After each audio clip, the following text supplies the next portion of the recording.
Trying to be difficult tonight.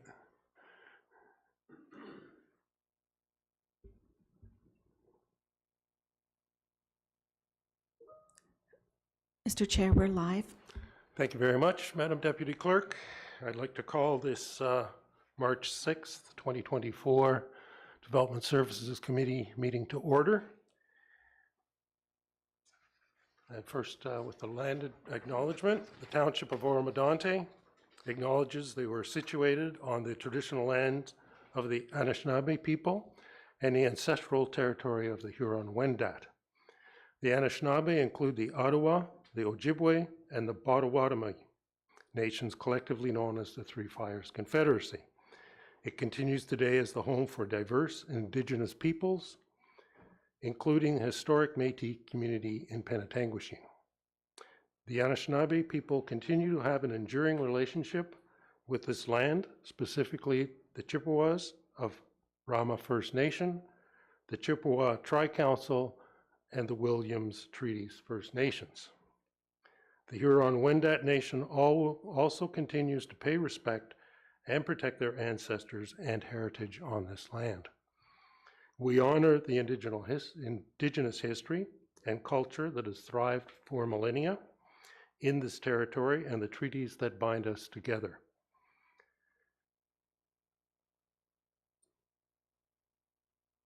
As partners, in the spirit of a shared, sustainable, and prosperous future.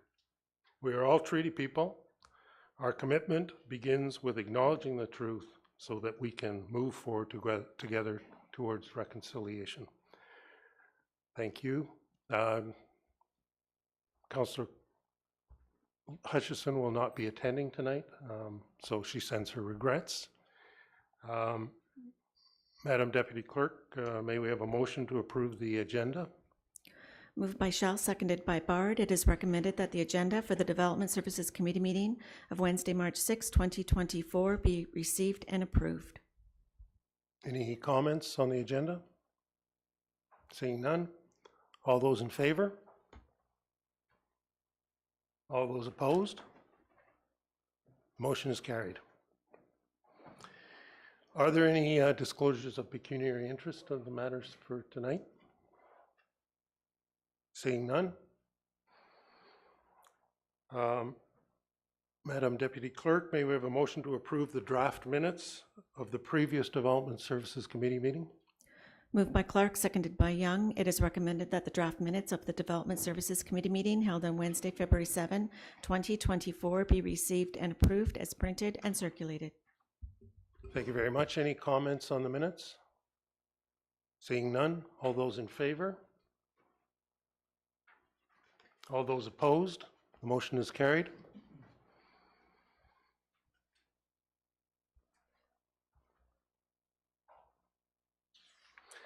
This evening we have no public meetings. However, I'm going to read the overview for the hearings and meetings. So I'm going to briefly summarize the procedure to be utilized for the meeting. Each application will be considered separately. Staff will advise of the purpose and effect of the application, provide any relevant information, note any correspondence that has been received to date, and advise of any statement received from the applicant or if the applicant intends to make a presentation. If so, the applicant will be given the opportunity to make a brief presentation. After the presentation, any members of the public that have registered to provide comments or who are here will be given the opportunity to speak to the application being considered. The Deputy Clerk will advise of those who have registered, and finally, staff will confirm if any further correspondence has been received during the public hearing. There'll be a separate statement to be read at the start of each scheduled public hearing. So with that, we'll move to item 6A on the agenda, which is application 2024A02. The applicant is J. Beach of Craighurst Limited Partnership. The municipal address is 1932 Horseshoe Valley Road West. This public hearing is being held in accordance with the provisions of the Planning Act to obtain public comments with respect to the minor variance application submitted by J. Beach, parenthetically Craighurst Limited Partnership, on lands municipally known as 1932 Horseshoe Valley Road West. Please be advised that this hearing is being digitally recorded for the purposes of the creation of a public record. Only after comments are received from the public, township staff, and requested agencies will the Development Services Committee make a decision on the minor variance application. Madam Deputy Clerk, has there been any correspondence received on this matter? Correspondence received from the Township of Oro-Medonte Operations Division, February 26, Nottawasaga Valley Conservation Authority, February 26, Severn Sound Environmental Association, February 26, and Township of Oro-Medonte Building Division, dated February 27, 2024. Thank you very much. I'll now turn the meeting over to George Vadeboncourt, Manager, Planning Special Projects, who will explain the purpose and effect of the minor variance application and any written statement received from the applicant. Mr. Vadeboncourt, please. Thank you, Mr. Chair, and good evening, members of committee and the public in attendance. As the chair has indicated, this is a minor variance application submitted by Craighurst Limited Partnership for property at 1932 Horseshoe Valley Road West. The current zoning of the property is open space. The official plan designates the property residential under the Craighurst settlement area, and the current use of the land is vacant. Next slide, please. The applicants are proposing to construct a water utility building of approximately 539 square meters or 5,800 square feet on an irregularly shaped lot to service the well block on the subject property. The applicants are seeking relief to the following sections of the zoning bylaw: the required minimum front yard setback, the minimum interior side yard setback, and the minimum rear yard setback. And these are required because the property, as can be seen on the slide, is irregular in shape. Next slide, please. So the images on the screen on the left show the property in proximity to Horseshoe Valley Road and the new private road, McKay Street, that services this the first phase of the Craighurst crossing subdivision. And in this first phase, there's going to be 58 lots that are going to be constructed. The image on the right shows the construction taking place. This is all subject to a pre-servicing agreement that was approved late in 2023. Next slide, please. So these were images that were taken fairly recently. The one on the left shows the property immediately adjacent to Horseshoe Valley Road, and the image in the middle shows the northerly portion of the property with some construction visible, and the image on the right shows the notice sign. Next slide, please. The image on the left shows the underground reservoir, and the large culvert sticking out of the ground marks where the well is. And the image on the right basically shows the detailed engineering drawing showing the reservoir, the access road where the generator is going to be placed in proximity to Horseshoe Valley Road and the private McKay Street. Next slide, please. So staff reviewed the application with respect to the 4 tests under the Planning Act and are satisfied that the 4 tests have been met and are recommending that the application be approved, subject to the following conditions. That notwithstanding Table 5 of the zoning bylaw, that the proposed water service building shall otherwise comply with other applicable provisions of the zoning bylaw, that the setbacks from the various property lines shall be substantially and proportionally in conformity with the dimensions as set out on the application and sketch submitted and approved by the committee, and that the appropriate zoning certificate and building permit be obtained from the township only after the committee's decision becomes final and binding. and the applicant be advised of the Development Services Committee decision under the Secretary Treasurer's signature. That concludes my presentation, Mr. Chair. I'd be happy to answer any questions, and I note that Mr. Beach is in the audience as well. Thank you. Thank you very much, Mr. Vadeboncourt. Now ask the agent, Celeste Phillips, who's registered to speak to the application, if she has any comments or anything else to indicate with regard to the staff report. Ms. Phillips, please. Thank you, members of committee. Mr. Vadeboncourt has done a great job, and Jay Beach is in the audience, so I have nothing to add. It's a great presentation, and we would appreciate your support. Great, thank you very much. Madam Deputy Clerk, has there been anybody registered to speak to this matter?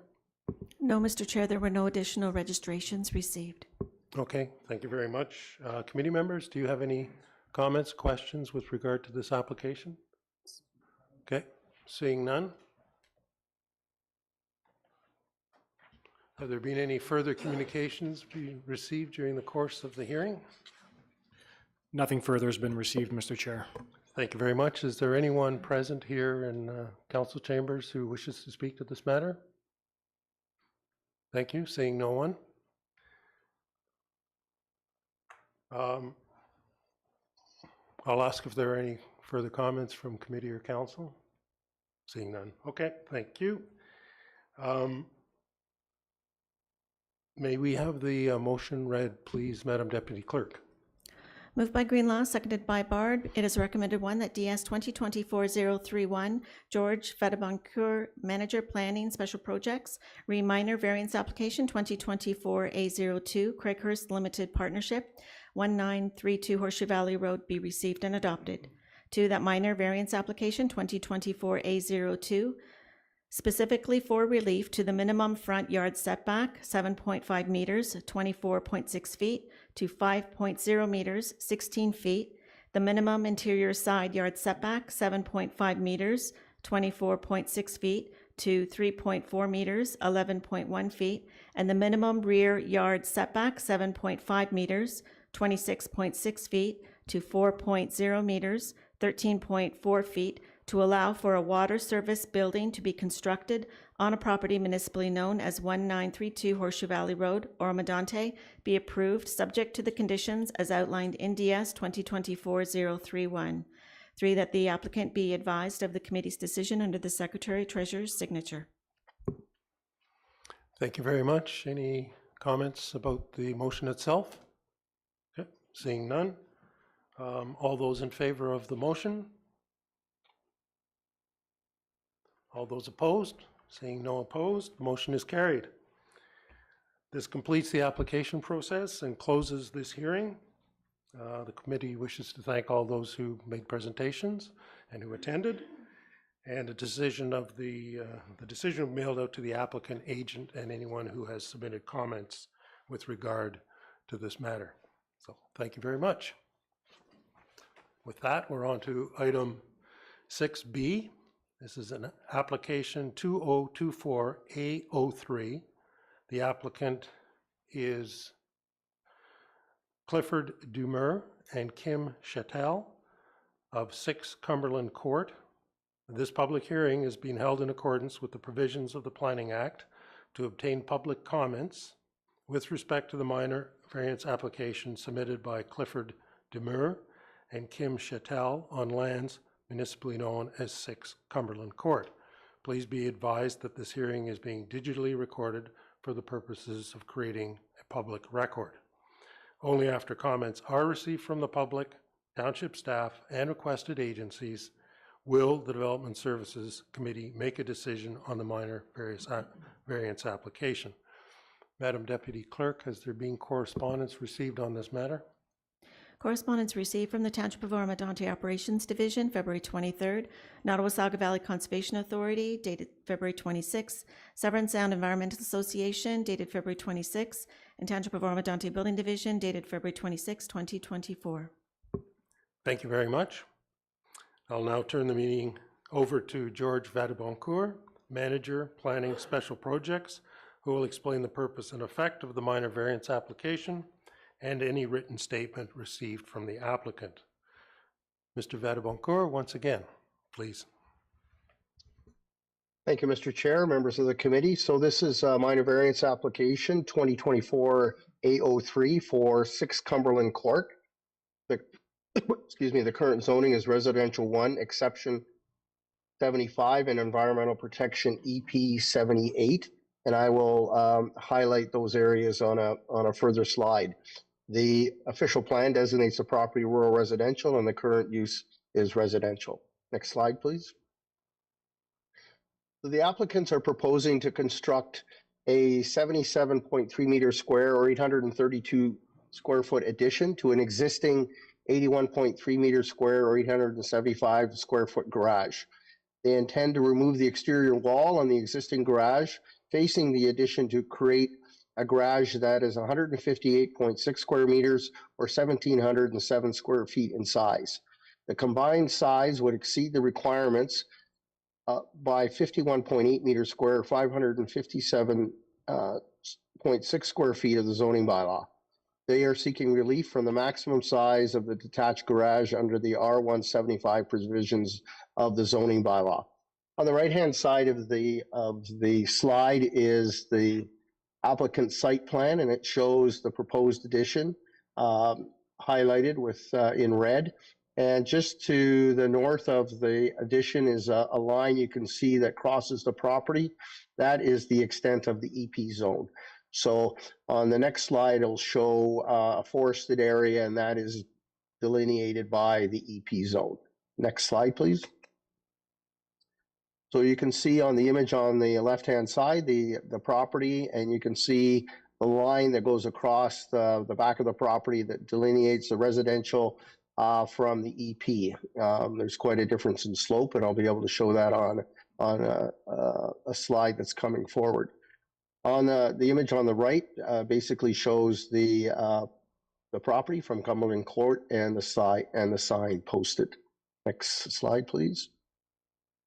So the garage is a detached garage, and the image on the left shows the access between the residence and the garage, and the image in the middle is the detached garage.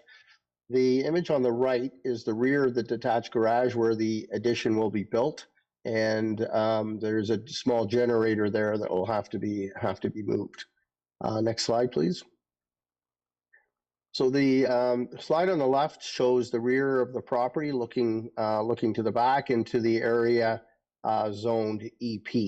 So the proposed addition will not be encroaching on that zoned area, but will extend to the limits of the residential zone. And the image on the right shows the property to the rear of the residence on the property. Next slide, please.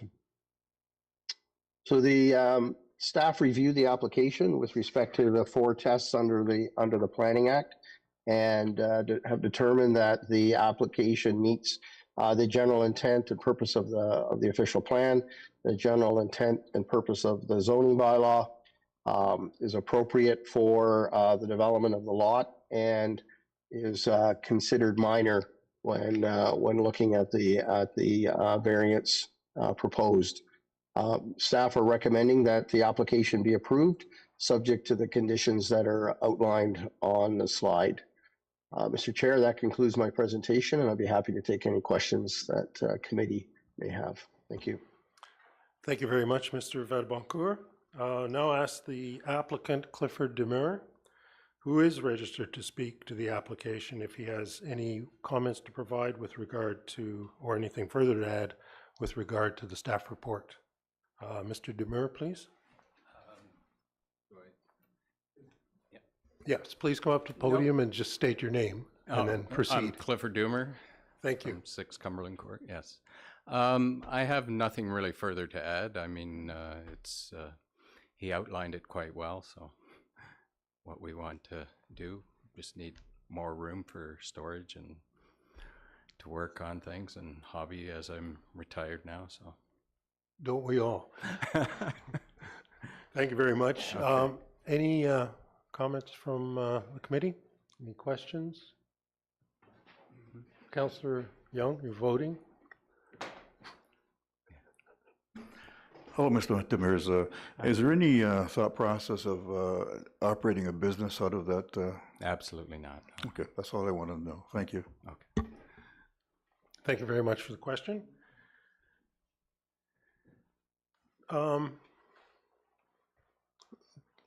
Perhaps you can remain there, or if you're seated in the front row, maybe just sit down, but I'm going to ask if there are any parties registered to speak to this, Madam Deputy Clerk. No, there were no additional registrations received. Okay, thank you very much. Is there anyone here in chambers who wishes to speak to this matter? Seeing no one? No. And no further questions for the applicant? Seeing none, thank you very much. Okay. With that, any further communications received during the course of the hearing? Nothing further has been received, Mr. Chair. Thank you very much.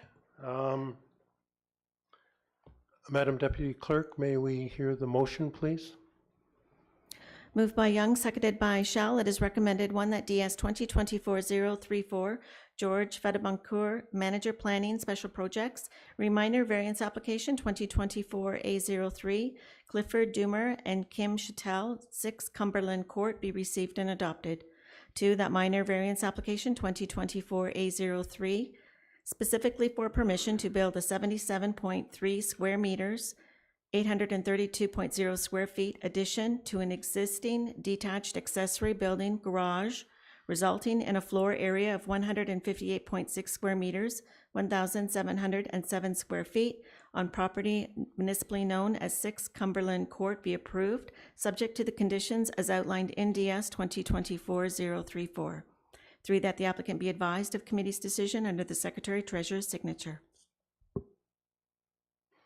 Thank you very much. Any commentary on the motion itself? Seeing none, all those in favor? All those opposed? Seeing no one opposed, thank you very much. The motion is carried. Mr. Demure, enjoy your retirement and be careful what you wish for. The committee wishes to thank all those in attendance for their participation, and a copy of the decision will be mailed to the applicant, agent, and anyone who has submitted written comments or provided oral comments during the hearing with regard to the application. So thank you very much. With that, we'll move on to item 6C, which is application 2024-A09. The applicant is Walter Vaz of Heritage Estate Events Incorporated. The municipal address is 421 Penetanguishene Road.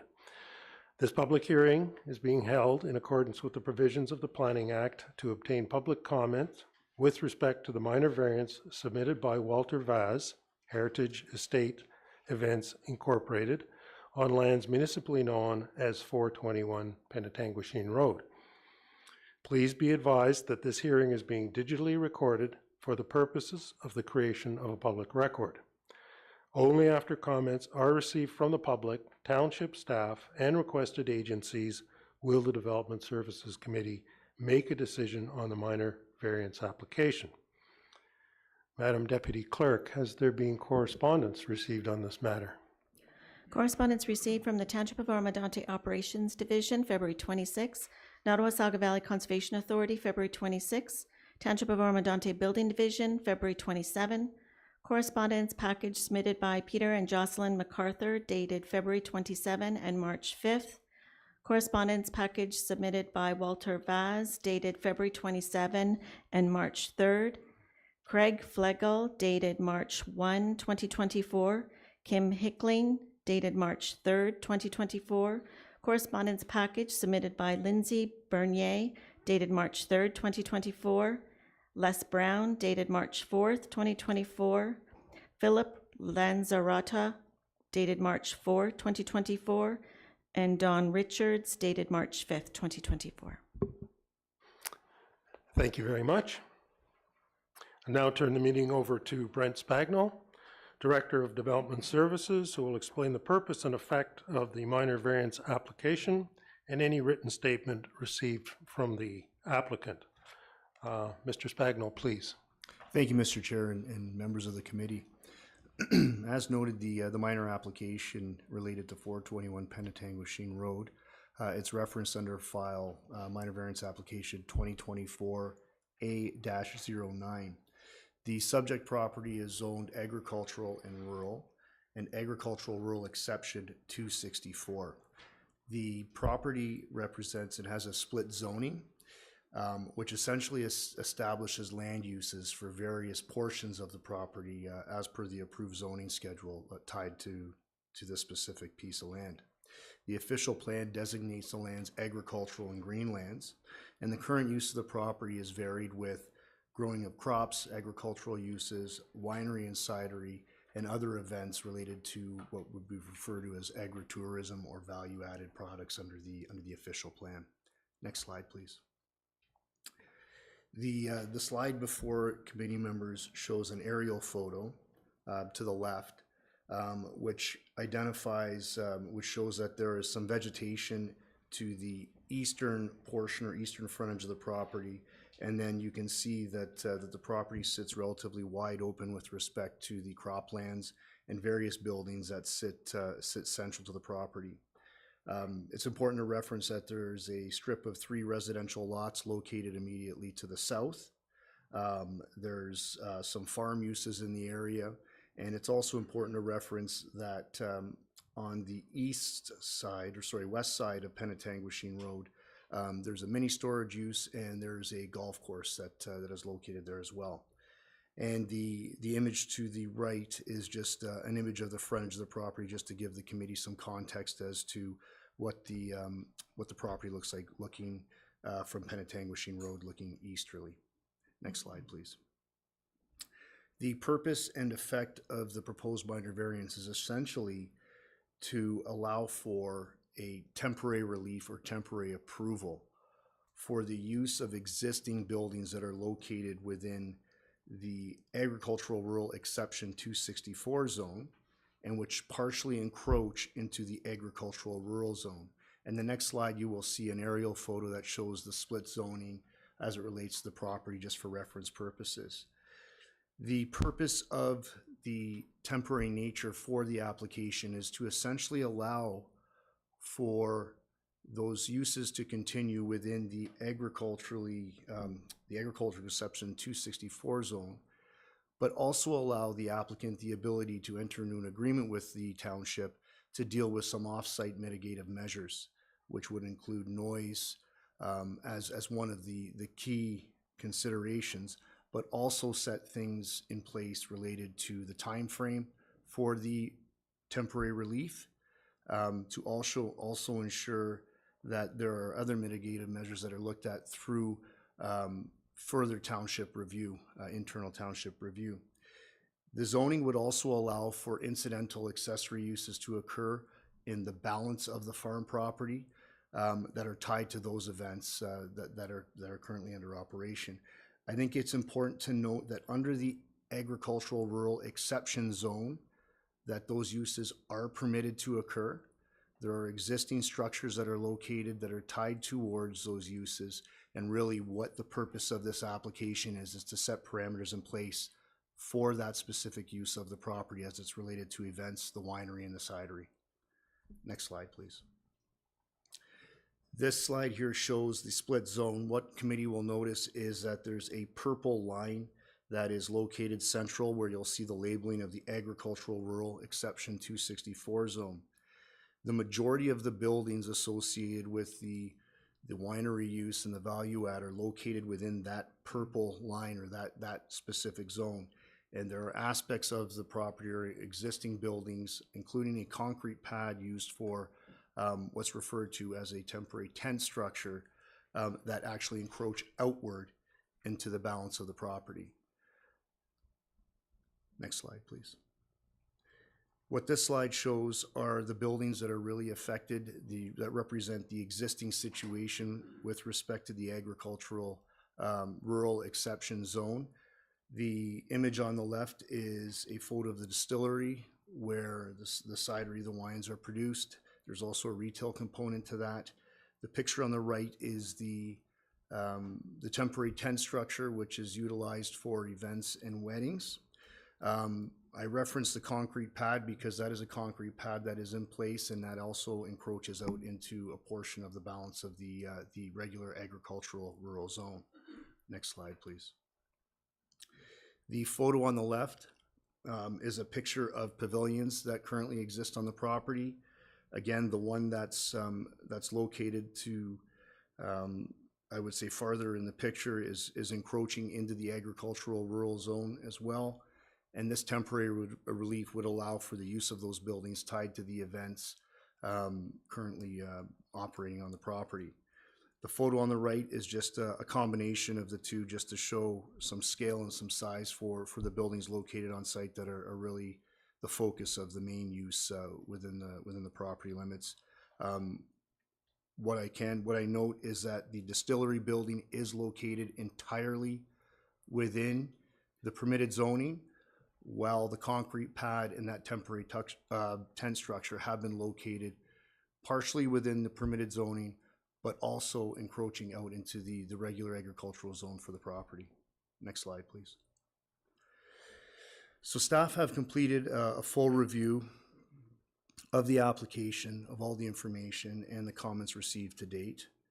The recommendation is to approve the minor variance, the temporary minor variance, on the premise that the applicant will be submitting a full zoning bylaw amendment and site plan application at a later date to bring the matter back to this committee for consideration, which would also require a public meeting and another public process. The minor variance before committee, the temporary minor variance, would allow for the event uses to occur within the existing buildings, within the agricultural rural exception zone, would allow for the encroachment of those buildings and the use into the agricultural rural zone, and would allow for the incidental uses to be permitted on the balance of the property, which is in line with the zoning that's currently in place. It just references the encroachments and the uses of the event portion of the applications. What is also being proposed is that all events would be limited to 250 guests, and the applicant would be required to comply with the township noise bylaw in its entirety. And the last condition is that a noise mitigation plan be prepared by a sound engineer to assist with site layout and to mitigate any potential noise impacts. On balance, with respect to the application, given that it's temporary in nature, given that it allows for the ability for the township to clarify site operations and look at mitigative measures to reduce impacts off-site, staff are recommending approval of the minor variance on a temporary basis. The agreement and the terms that are mentioned as the conditions here are things that would require ongoing discussions with staff to finalize that agreement, and it would reflect the need for mitigative measures associated with the use and this temporary approval. And again, I think it's important to note that a subsequent zoning bylaw amendment and site plan application would be required to deal with the long-term uses for this committee to consider. That concludes my presentation, and I'm available to answer any questions that committee may have. Thank you. Thank you very much, Mr. Spagnol. I'll now ask the applicant, Walter Vaz, who is registered to speak to the application, if he has any comments or wants to indicate anything further with regard to the staff presentation. Mr. Vaz, please step up to the microphone and state your name. Thank you. Walter Vaz.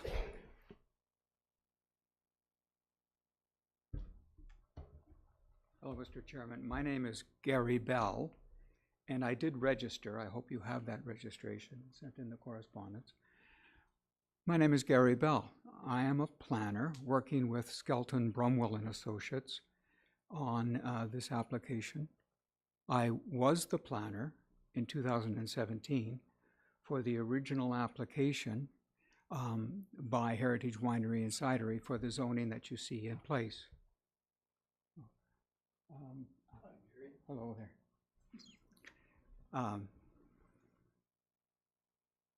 The planning justification report you have is by Michael Winia, a planner, principal and partner at Skelton Bromwell. He's not available now as he is away, so he asked if I would review the matter and assist. Mr. Chairman, committee, Brent, I have reviewed the planning justification report and the correspondence with it, and certainly the staff report, and I've interviewed Mr. Vaz. And just to highlight a few things, the planning justification report you have thoroughly goes through the proposal for this minor variance and establishes that it is consistent with the provincial policy statement. It is in conformity with the Simcoe County official plan, the Township of Oro-Medonte official plan, and the designations on the land, and it meets the intent and purpose of the zoning bylaw. Mr. Chairman and committee, Mr. Vaz is here tonight really as part of a success story. The zoning on the land has that limited area that Brent showed you. Mr. Vaz and partners have been successful to the point where they desire and need more, and they want to do that properly and completely with structures and buildings. The situation now is that there are concrete pads in place and the temporary structures, and they're seeking relief through the minor variance so that they can continue to work with your staff towards the appropriate issuances of permits. The application for a minor variance wasn't made on a temporary basis, it was for a complete minor variance. Your staff have quite rightly established that a minor variance is appropriate, as he has recommended, but that it be on a temporary basis. In almost 40 years, I'm not sure I've seen a temporary minor variance before. So this is useful, it's appropriate here, and the planning justification report and the staff report establish the merits and the suitability of this proposed limited minor variance. Chairman and committee, I agree with what is being recommended to you, and I commend that. And Mr. Vaz has identified that he will agree with and abide by the additional conditions recommended by your staff.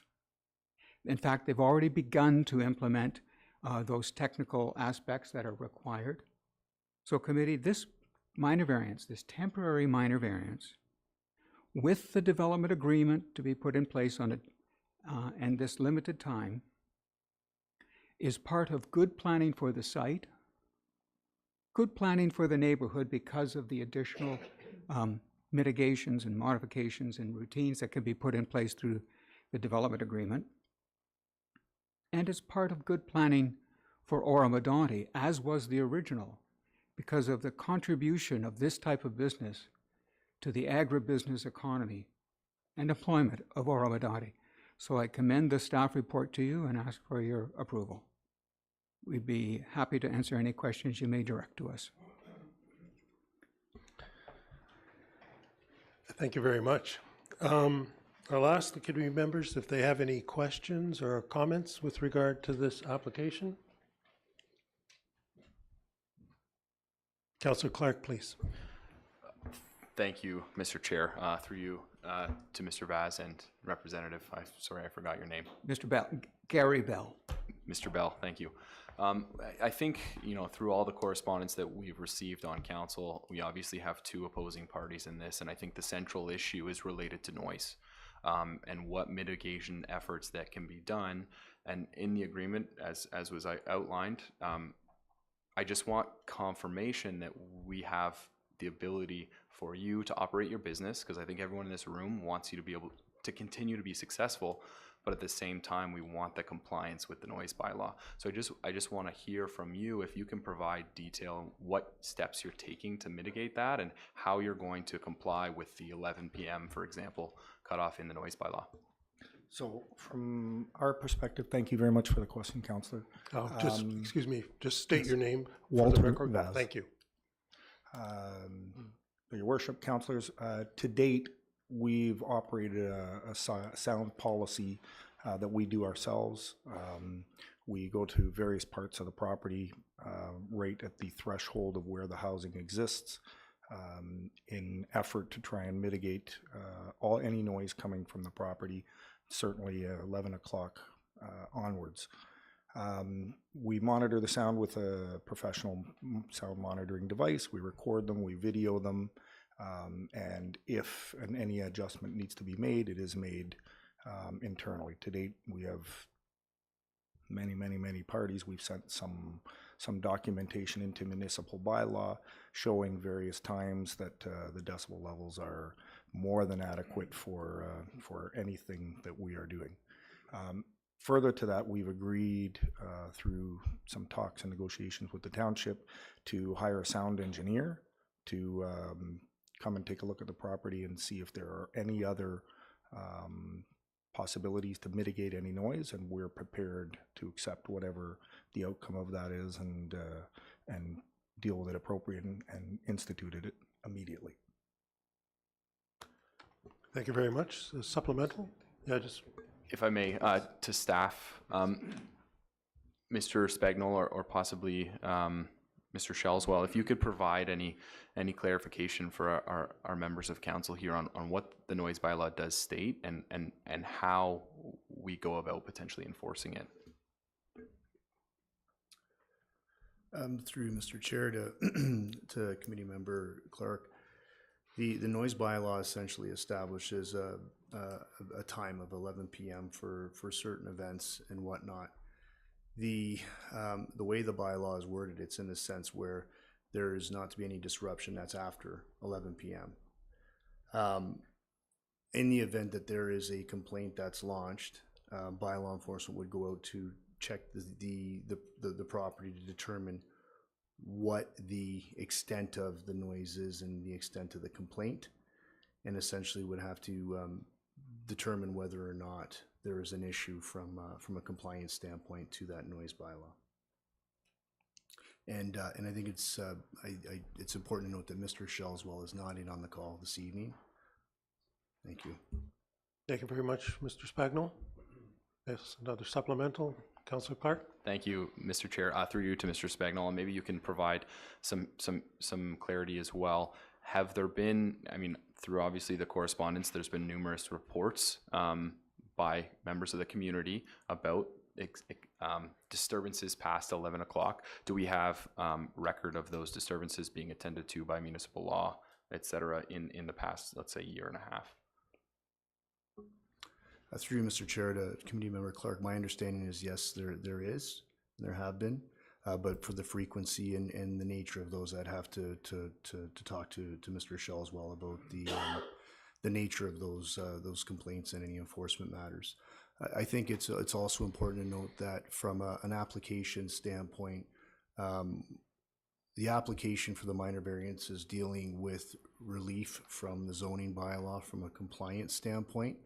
And I would just caution committee just about the enforcement matters that are proceeding, because there's a separate process to deal with any complaints in those situations. But I understand that there are.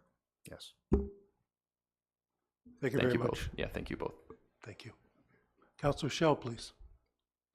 Yes, thank you, Mr. Chair.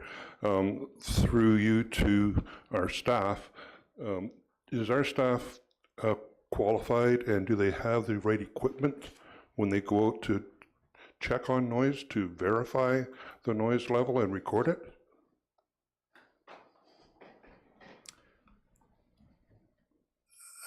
Through you, Mr. Chair, to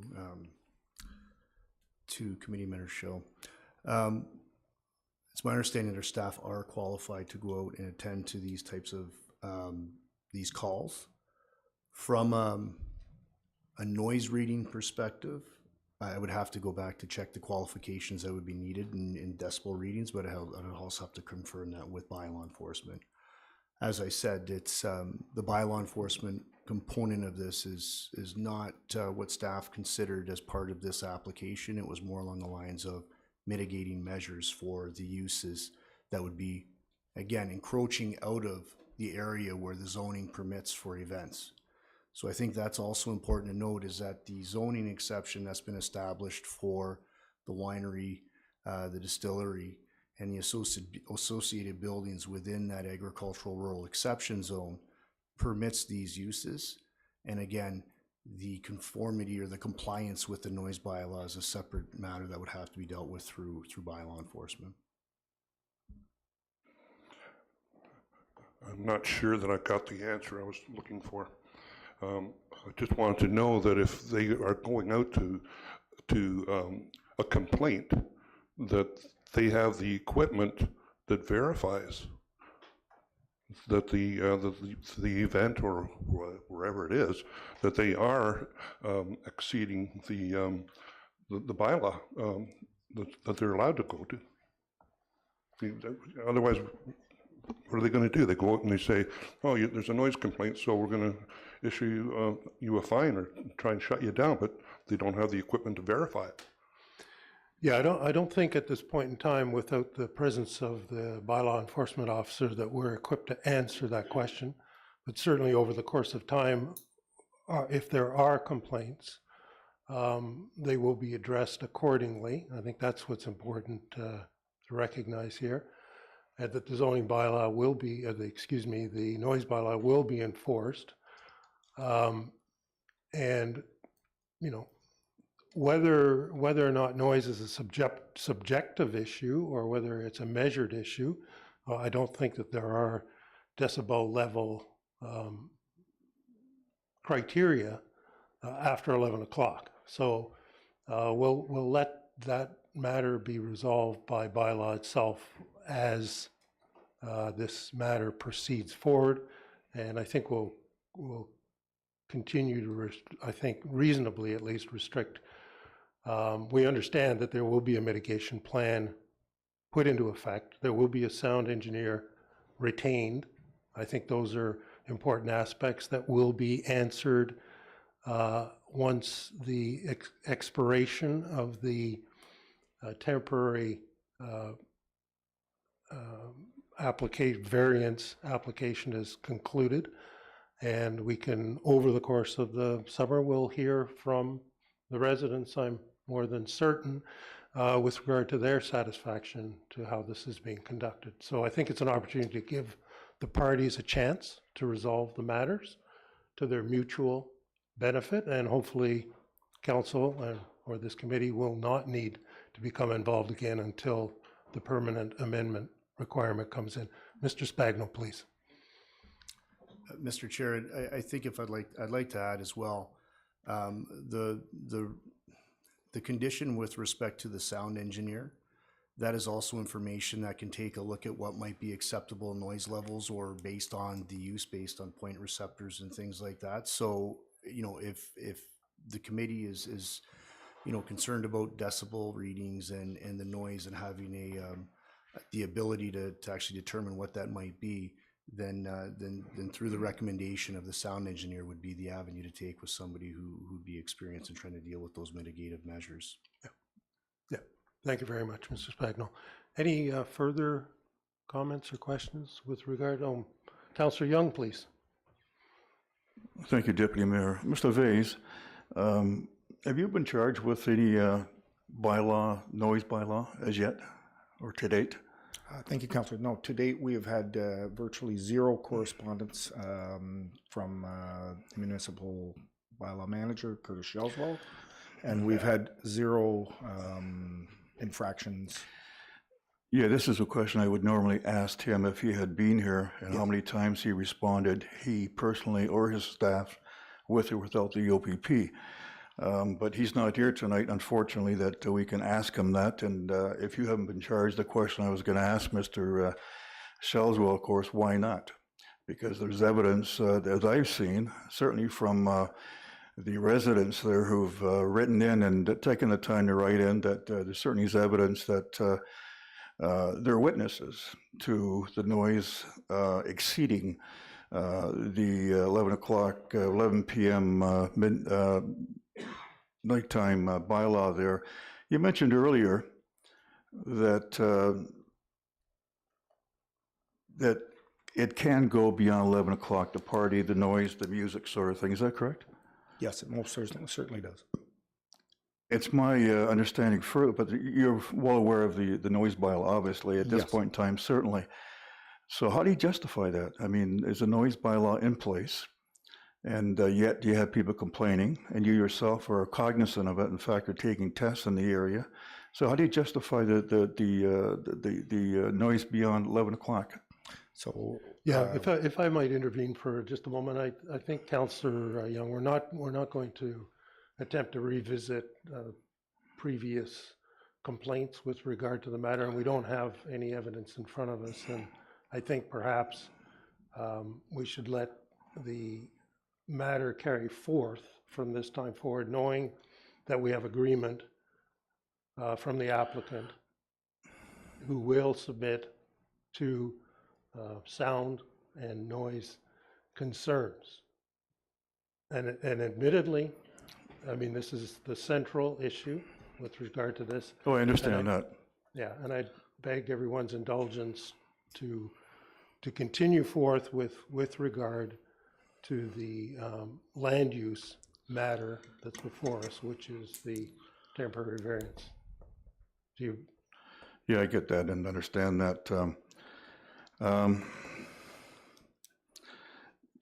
I just had a couple other questions here for you. Going back to the variance's reason for being here tonight, when you started construction there with removing soil, or you were aware of the fact at the time that permits were required for anything beyond that, correct? Construction. we obtained permits. Pardon me? We obtained building permits. for At the everything we time? did. Yes. Prior to construction? Yes, sir. Oh, that's news. But there is, the information I had, I think all council had, that there were no permits obtained prior to construction, but I'm glad to hear that there were. Yeah, excuse me, I'm going to intervene again. I don't think we ought to be litigating any previous matters here. This is a hearing for the purposes of a hearing a minor variance application. And as such, it is a quasi-judicial hearing. So I don't want to have people self-incriminate or not in a matter that's not for this purpose. So the purpose and effect of this meeting is to establish whether or not these conditions that have been set forth for potential approval with regard to the operation of heritage estate events for the purpose of, for the time period of April 1st to November 30th is something that this committee can agree to or not going forward. And so I'd appreciate that we sort of stick to that theme. Gotcha. Mr. Young, please. Gotcha. Just one comment. I think that the noise decibel levels, if I recall correctly, I think it's an independent contractor that does that. In addition, I think, I'm just thinking of Burroughs Creek, that's all. Thank you. Yes, and certainly the township has plenty of experience in dealing with that, and hopefully we can get to a position of mutual understanding. Were there any further questions? Oh, yes, please, Councillor Bard. Thank you, Deputy Mayor, through you to, I guess, possibly Mr. Spagnol. How many, so one of the conditions in here is to limit to 250 guests. What is the current limit, or is there any limit, or is this kind of brand new?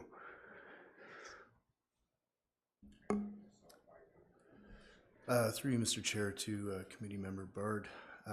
Really what it does come down to is it comes down to the capacity to be permitted for fire and emergency services to be able to safely hold events for any occupancy.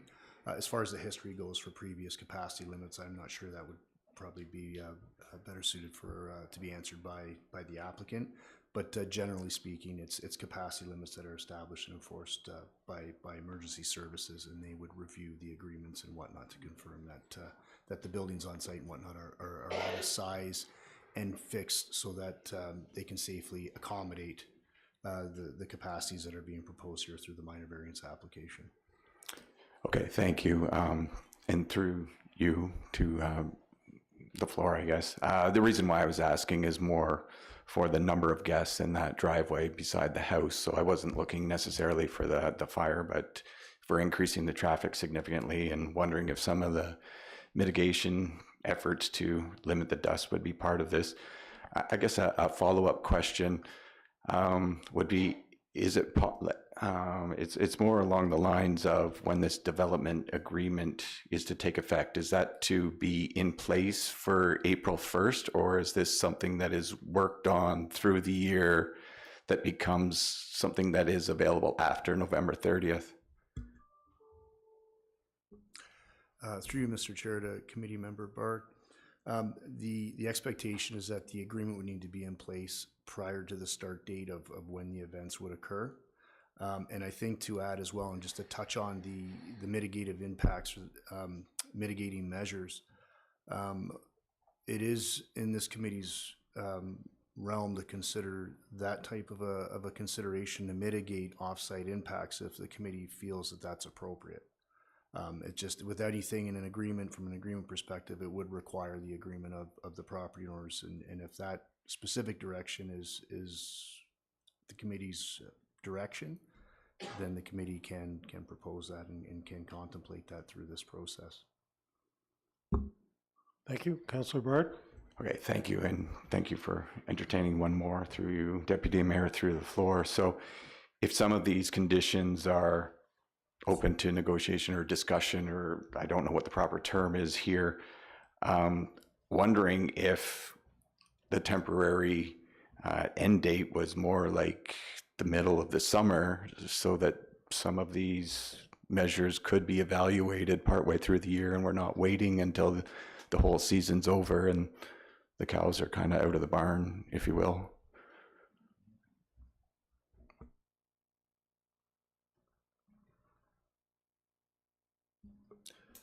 Okay, thank you. Did you wish to respond, Mr. Spagnell? I think, Mr. Chair, through to Committee Member Bard, the discussion to set a checkpoint to determine, you know, the applicability or to test whether or not the measures are working. It's difficult in this situation when we're dealing with a temporary minor variance type application, because the agreement would set the stage for, you know, certain things to be done.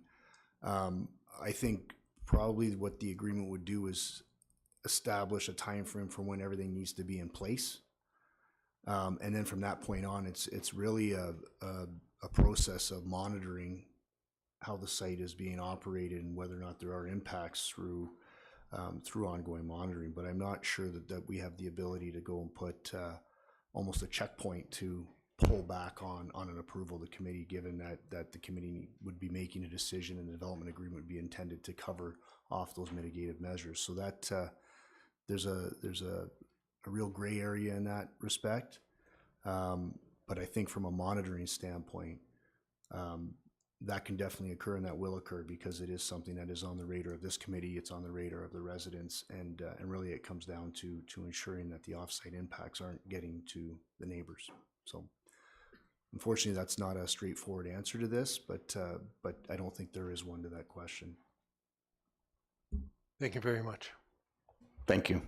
Thank you. Mr. Mayor, please. Thank you, Chair Lavoie. Through you to Mr. Spagnell. The term of the temporary use agreement, what's the expiration date on that? Through you, Mr. Chair, to Mayor Greenlaw. The expiration date would be November 30th, 2024. Okay, and realistically, I take it there's a set of schedule. There's a schedule in place as to what needs to be done by when, in order to make sure that we have everything in place before the expiration date. Through you, Mr. Chair, yes, there would have to be schedules set to establish the terms of the agreement, and those would have to be in place before the start date and run through the duration of the time frame that's been established through the agreement. And do you feel comfortable? I just want to make sure, are you comfortable that there's ample time in there to fulfill the necessary steps in order to have it fulfilled by the end of November? Through you, Mr. Chair, to to Mayor Greenlaw. Really, it's the establishment of the agreement prior to, and I would say that it would be up to the property owner, the applicant, to determine whether or not that is a feasible time frame to have the agreement in place and have the parameters in place prior to the start of the events. So really, it really depends on the timeframes and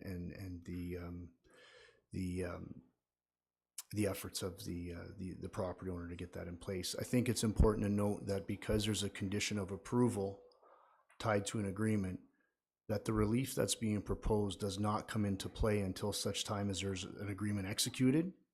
So it's status quo until such time as that agreement's executed, and that relief does not occur until such time as these conditions are met. Okay, perfect. Thank you very much. Thank you, Mr. Mayor. Any further questions or comments with regard to the matter? Okay. Madam Deputy Clerk, is there anyone registered to speak to the matter, either in attendance or via Zoom? Staff did receive additional registrations, Mr. Chair. If I can just note the name and to confirm if comments were to be provided or if they were here for, if questions needed to be for clarification of questions. The first one would be Isaac Druckmann. Thank you. Ted Redman. Did you want to provide additional verbal comments, or we just? I could say something, yes. Thank you. Oh, please step forward then and state your name. My name's Ted Redman. Oh, good. Right up to the microphone because it has to be recorded. Hi, my Thank name's you, Ted Redman. I live at 479 Penetang Road. Right. And we hear the music, but it's not deafening for us. It doesn't wake me up at night. I can't hear it in my house, so there's no problem for me, as far as I know. Thank you very much, sir. Madam Clerk. Dave Burgess. Mr. Burgess, please step forward and state your name. Dave Burgess. I live at 551 Penetang Road. I live a kilometer away from the Heritage Estates, and I've yet to hear any music at all. I have more problems with the traffic that runs down the road, and I actually hear Bros Creek music, and it's 12 kilometers away. So I think that this application should go through. I don't see that it causes any issues whatsoever in our area, and I think it's benefit to our properties. Thank you. Thank you for your comments, sir. Any further registrations, Madam Deputy Clerk? Ruth Howarth.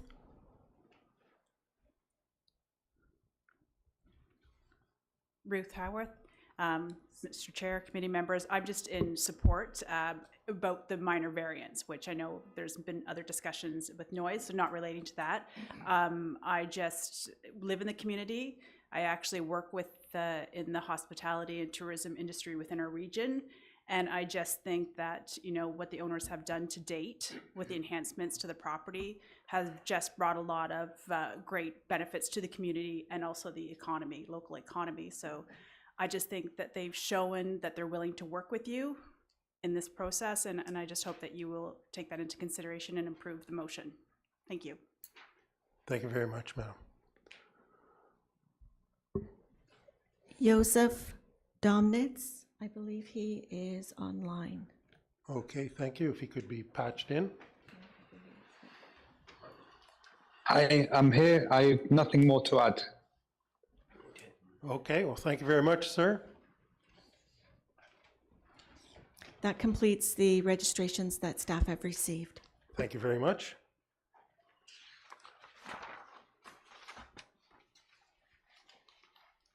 Is there anyone else present in chambers who wishes to speak to the matter, please? Starting at the aisle and moving inward, please. Do you just state your name and... Les Brown, 391 Penetang Road. So I'm one of the three houses that are just south of the property. I don't have the benefit of a forest between me and the houses like these other people do. We're directly affected. I came home one weekend, 2 of my kitchen windows had a big crack in them. I assume it's from, I can't prove it, but the only thing that made me think of it, if it was because of the vent, it would be because of the bass sound. The bass travels through the ground, and that's what I feel in my bedroom. It shakes the windows and it shakes the walls. You just feel it, and it's just upsetting. You can't get to sleep. It's very annoying. It's unfortunate Shellswell's not here because I know he's got complaints from me, but he has never gotten back to me. I don't think, I think I've submitted 2 or 3 complaints. No one's ever gotten back to me. Matter of fact, the time when they said I was here was the first time anybody's acknowledged I've ever said anything. And I was looking at their website tonight, and I thought I saw their guests were handling up to 500 people. So I don't know if 250 people.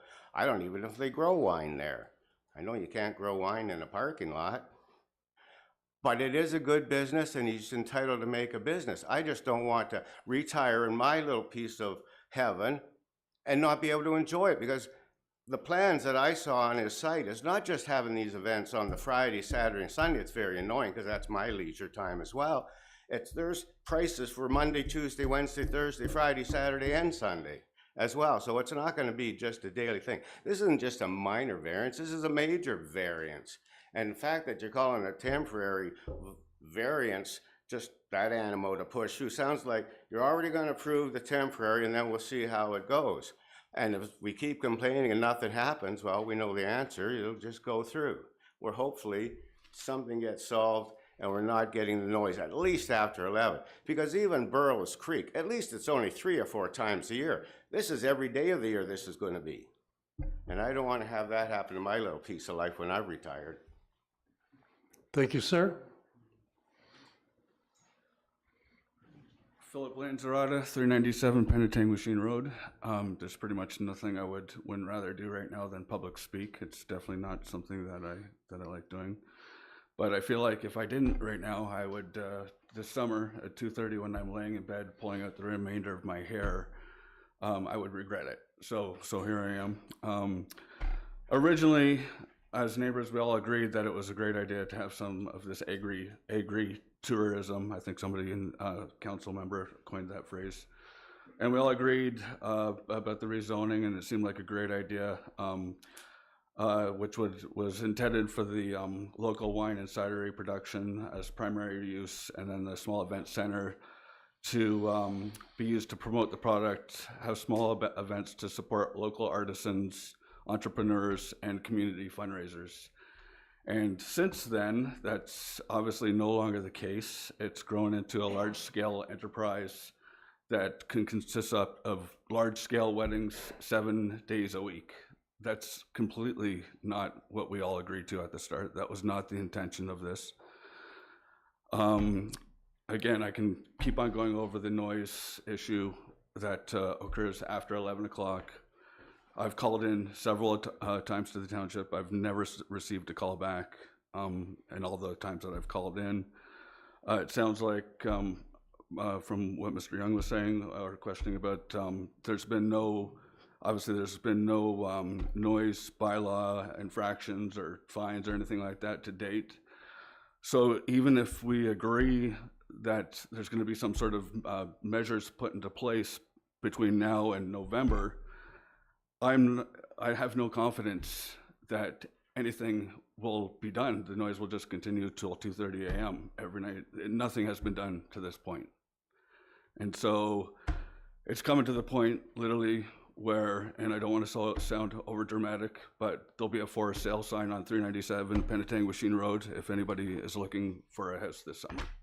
So that's where I'm at. Thank you, sir. Next.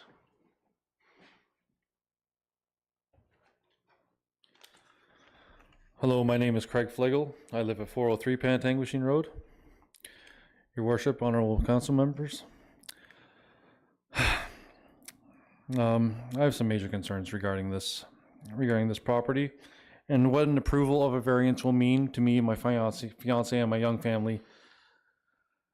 When you allow for this variance, you're also allowing all the ancillary things that happen because of this building being there. The new owners have shown that they have zero regard for our neighborhood or the bylaws in this township, which they are fully aware of. Yeah, please restrict those comments. Okay. Thank you. I mean, Just to this, you want to speak just to the tent alone? yeah, Okay. we don't want to be accusatory, please. Okay. The tent itself allows for because of this large scale of the weddings, there is a gross increase in traffic all day, as there are vendors that come down, large scale trucks that are coming down this 3/4 clear aggregate laneway. It's to the point now that we can't even enjoy our backyards. I have a 21-month-old now and a 3-month-old child. The 3-month-old unfortunately has not had to endure anything of this yet, but we had to go inside multiple times as soon as unless it's a rainy day, we're going inside at that point. Have to clean off our windows every day. It's it's extremely frustrating. Along with that, again, allowing the tent also allows for the weddings to take place in that scale that has become so horrific for the sound that we have to deal with. In my letter to planning, I'm sure you all saw, I have the book right here. 34 events happened between August 4th and October 28th last year.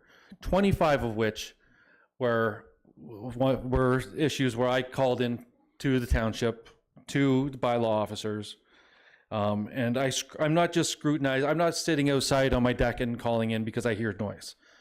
My basement is a fully sound deadened to not to like a sound like a recording studio, but I can't hear my fiance watching TV upstairs if I'm watching TV downstairs, and yet I can sing the songs that are playing at the winery after 11 o'clock. Those are the nights that I called in. One time did I have any township staff employee, bylaw officer, call me back and say they were going to be attending site. I have been in contact, obviously, with Curtis Shell as well. He did attend in October 2022 and told me that the sound from the highway was louder than the sound from the winery, which is something I also heard from another person that is close to this. And it's funny that they came up to the same conclusion that soon or that closely in time. We don't hear the traffic from the highway. Not inside our homes. That's white noise, and we moved beside that. We moved knowing that we were going to be within a few kilometers of the highway.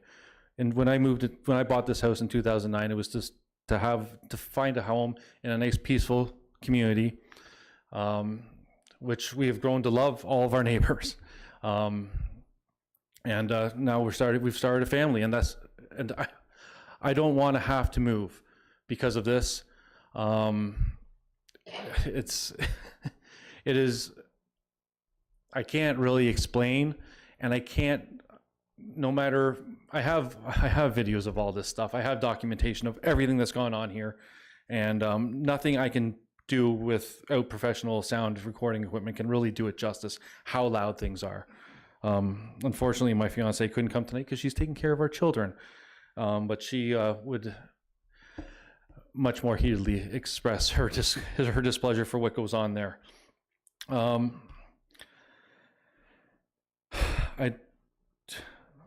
only other thing I'd like to say, and so if we look at this temporary variance, Burles Creek is 3 days, 4 days, perhaps. The Boots and Hearts concert. We endured, I would imagine, and last year there was a schedule probably for 70 to 80 weddings, and that's happening within 180 to 200 days in our summertime. That's our entire summer. I believe the first wedding schedule is for March 11th or for May 11th this year, and last year I believe they went right to Halloween. we can't live like this. We're going insane. We really are. I can't. When there's loud, obnoxious, intoxicated people stumbling down my laneway in daylight, and passing out on our front lawn, having to call the OPP, and then mysteriously someone comes down, picks them up, and takes them away before any officers get there. Your sense of security, your sense of home, your sense of castle has completely disappeared. And that's a feeling that being a fairly confident, strong man, never thought I would feel.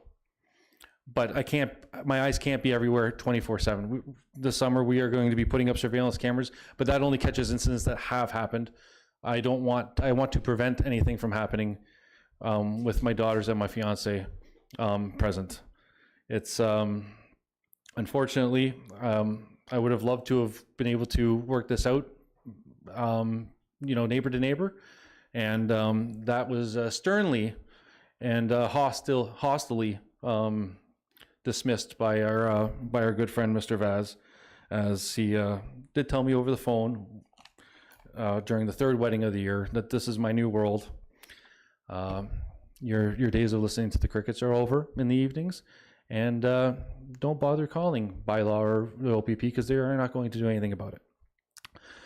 As far as the bylaw, if anyone needs any clarification, it's no amplified sound between the hours of 11 a.m. and 7 p.m. There is no decibel readings. It goes, and you are not even allowed to have an amplified phonograph in this township. So that's how long-standing this bylaw has been there for. Also, it also talks about how any nuisance noise prior to that time would also be discouraged and not allowed. My hope for one of the conditions of this variance going through is that as of the first wedding this year, we have zero new music that we can hear at all after 11 o'clock, and the mitigation should be taking place in those hours between 9 p.m.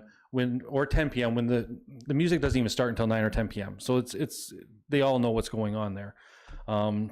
Until 11 o'clock. With young children, that's not his problem. That's my problem. But it becomes everyone's problem when, again, how many times do I want to sing YMCA inside my house every weekend? It's a frustrating thing.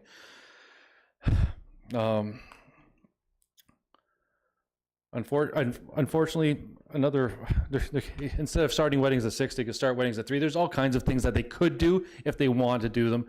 The fact of the matter is, it's going to be his way. It's going to be whatever he wants. After how the frustration level and the discouragement I've had, it's really hard to see the light at the end of the tunnel, where we can both exist in a cohesive, in a respectful manner at the very least. I'm not saying I want him shut down to go bankrupt or any of these things. This is a business. But I just want the rules followed. All these new ancillary buildings have been put up in the last 2 years. He knew about what he would have to do. He knew about zoning amendments. There is proof. We have documentation, and he decided that it would be better to, as a responsible business owner, would like to beg for forgiveness and ask permission. And I don't think someone who seems to be as well versed in bylaw and things of this nature, it doesn't seem like an acceptable answer to me. All we want is to be able to live in peace and be able to enjoy our property, just like Mr. Vaz and his wife get to do where they live in a township far away from ours. But they get to live in peace and quiet on their rural road, and we would like the same kind of respect given to us. Okay. Thank you for your time. Thank you.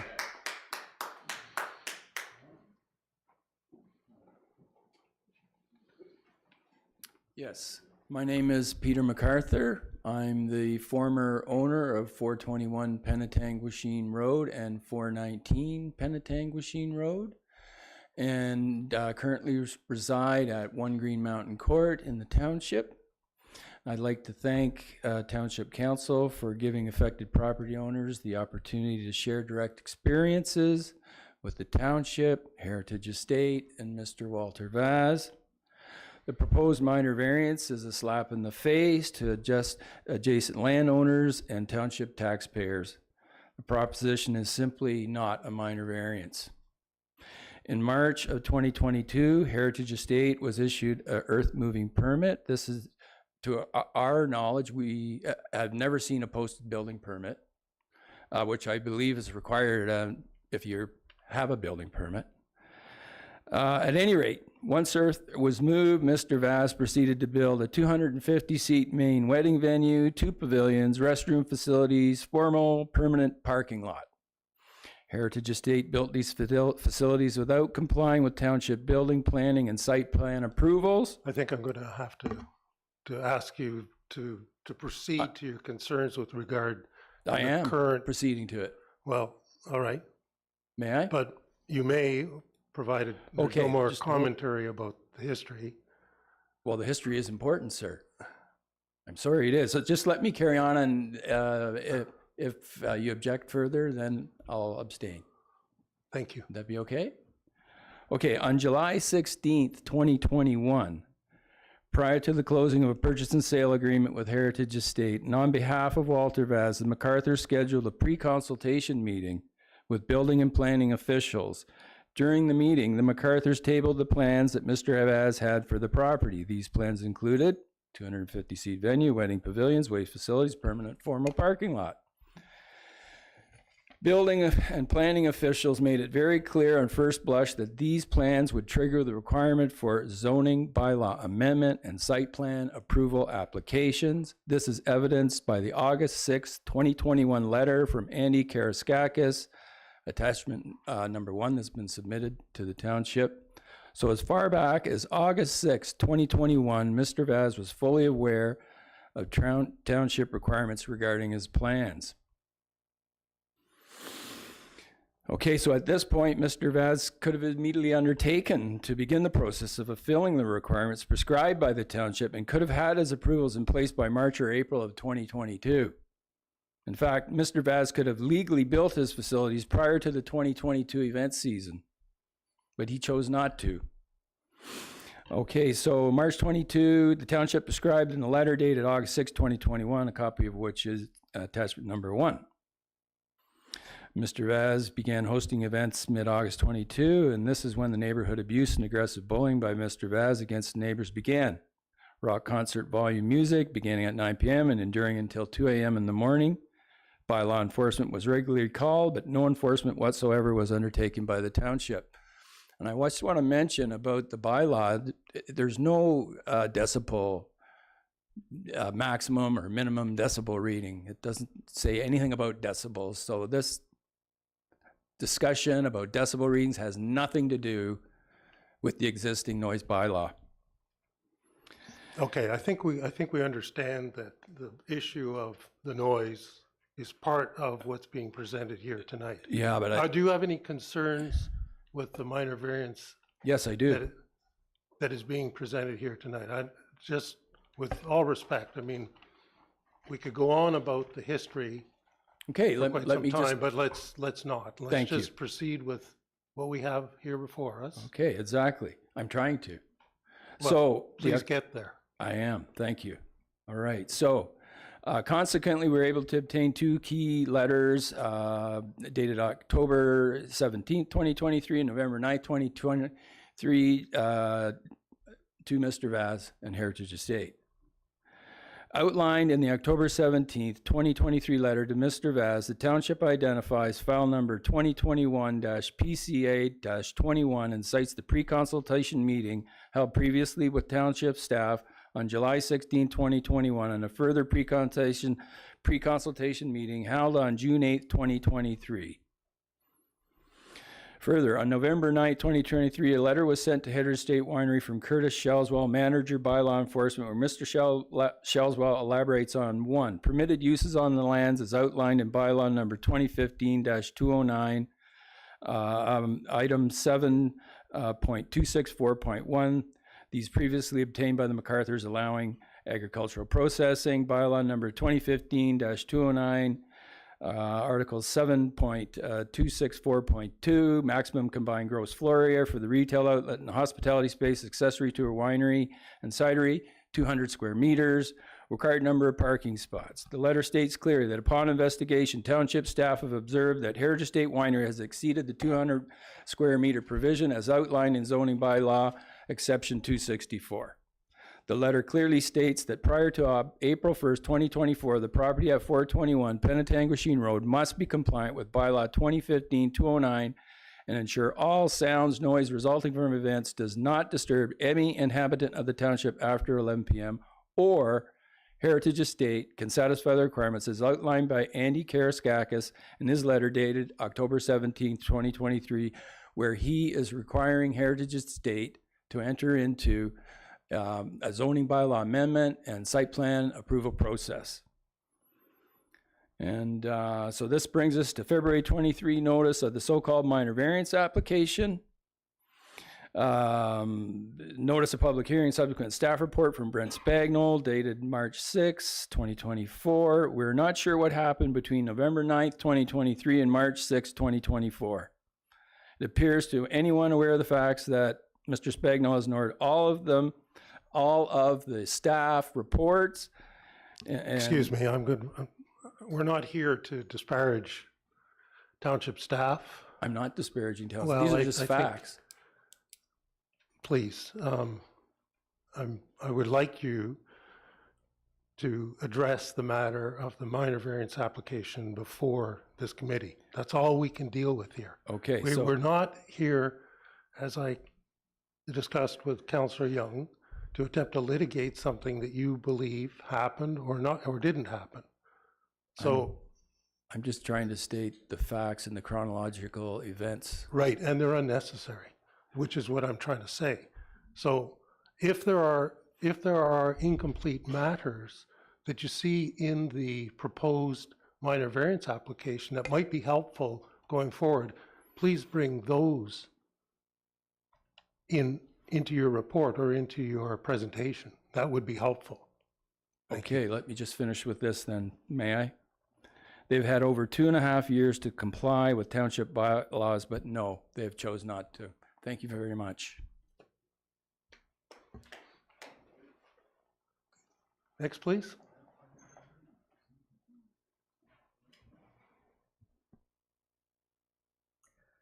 Good evening. My name is Lorianne Lowe Doyle. I am the new owner of 419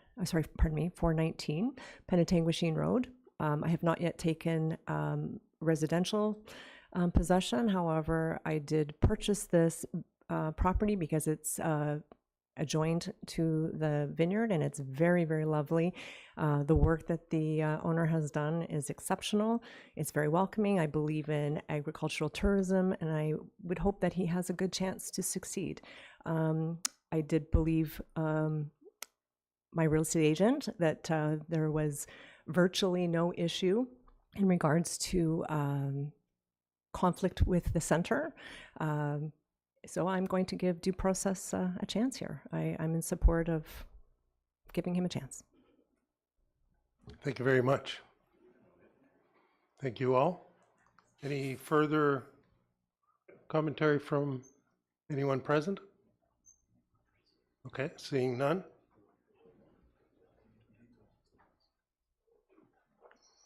If I can just respond just to a couple of items, and I understand we're not here to litigate anything that's going on. I would just respectfully present to Mayor and to the councillors that we have in fact not had any charge whatsoever to us. We have cooperated with municipal bylaw. They say that nobody gets back to them. I've not had that experience. I've had open discussions with the township throughout the entire process. We have in fact obtained all the necessary permits to do what we're doing. We didn't take this undertaking lightly, coming to a vineyard that was virtually dead. It's a major investment, not an easy task to get a vineyard going. Tourism, the province was very wise in allowing agritourism to exist for the purpose of supporting the agricultural part of it. We are committed 100% to the process of furthering the agriculture on the property, which is evidenced by what we've done to date. We are committed to being responsible, good neighbors. We are committed to being good operators. We've been doing this for 38 years, several other locations. We abide by every applicable law, whether it's through the AGCO, the LCBO, provincial regulations and municipal regulations, and we'll continue to do so. Thank you very much. Thank you. Any further questions or comments from the committee? Oh, Councillor Bard. Thank you, Deputy Mayor. Through you, I guess, to Mr. Spagnell. Is the minor variance that the lands, is that less than 2% of the prime farmland on the property? Mr. Chair, through you to Committee Member Bard, I don't have that information at this time regarding the 2%. Okay. And then I guess my second question would be to Mr. Vaz, is the events that you're holding secondary to the vineyard, or can you separate those two things? The intent is to crop the entire property in terms of doing a vineyard. The vineyard will not produce income for possibly 3 years, 2-3 years. We are augmenting that through cider production. We have a very difficult time selling to our primary monopoly seller, LCBO, due to MacArthur's failure to deal with them properly. But anyways, we're doing so. So it is absolutely ancillary to the winery and cidery operations. Yeah, please no commentary with regard to the conduct of others. Yes, sir. It's not appropriate. Thank you. Any further communications received with regard to this matter during the course of the hearing? Nothing further has been received, Mr. Chair. Thank you very much, Mr. Karaskakis.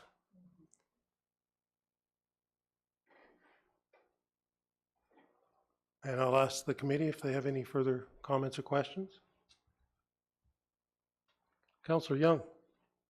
Yeah, thank you, Mayor. I just wanted to ask, but regards to this exemption in the noise bylaw, but I'll wait till Officer Shelswell gets back, or at least ask him directly. Thank you. Okay, thank you very much. May we now, Mr. Mayor? Yes, thank you very much, Chair Lavoie. I want to thank everybody for being engaged and getting before the committee to voice your concerns and your opinions. I also want to thank staff for identifying that there is a solution forward through a temporary use to get things in compliance, which we want everyone to be in compliance.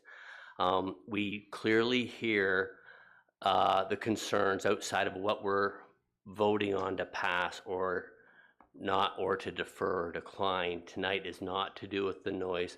The noise is a bylaw issue that we will deal with when we're made aware of it by the public. So thank you for your input. I know it's not comfortable for everybody to be in a room like this, but as long as we communicate and work towards a solution, we'll be in a better place. Thank you, Mr. Mayor. Madam Deputy Clerk, may we hear the motion, please? Moved by Greenlaw, seconded by Clark. It is recommended, one, that DS 2024-028, Brent Spagnell, Director, Development Services, Minor Variance Application A09, Heritage Estates Events, Inc., 421 Penetang-Wisheen Road, be received and adopted. Two, that minor variance application 2024-A09, specifically to permit event functions within existing structures and on an existing concrete pad on a temporary basis on lands municipally known as 421 Penetang-Wisheen Road, Township of Oro-Medonte, be approved, subject to conditions as outlined in DS 2024-028. 3, that the applicant be advised of committee's decision under the Secretary Treasurer's signature. Thank you very much. Any questions or comments on the motion? Okay, seeing none, may I call a vote? All in favor? All opposed? The motion is carried. Thank you very much. And I do want to emphasize, thank you very much to those who spoke. I know it's not comfortable. I've done it myself before prior to being on this council. It's clearly a passionate issue, and I really, really want to encourage that the parties engaged in this reach out to one another and not let things languish. Please reach out to your councillor, reach out to me, reach out to Councillor Clark, whomever you feel comfortable with, and let us know how things are going. Thank you very much, sir. We want to know, and we want to try and do the best thing we can, and we understand that from time to time we're going to have difficult situations. And as the mayor has said, and as all of us fully agree, we're here to try and do the best that we can, and we know there are competing interests from time to time. Who do I reach out to if I have to sell my house at below market value?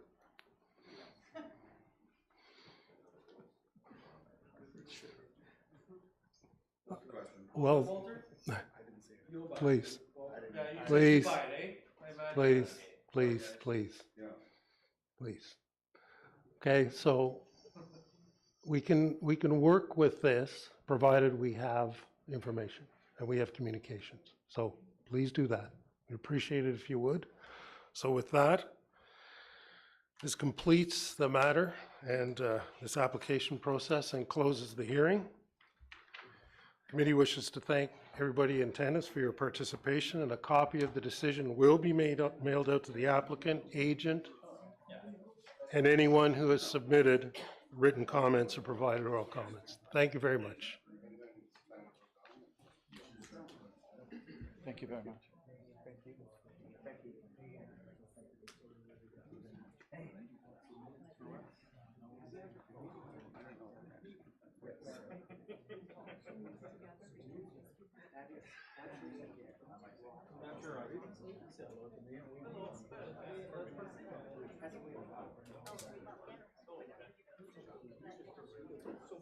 Thank you very much, everyone. If I could call the chambers to order, please. Excuse me. Can I call the chamber to orders, please?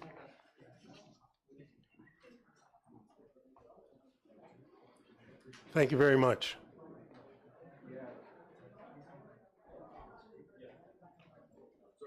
No, that's fine. Thank you. We understand the passion.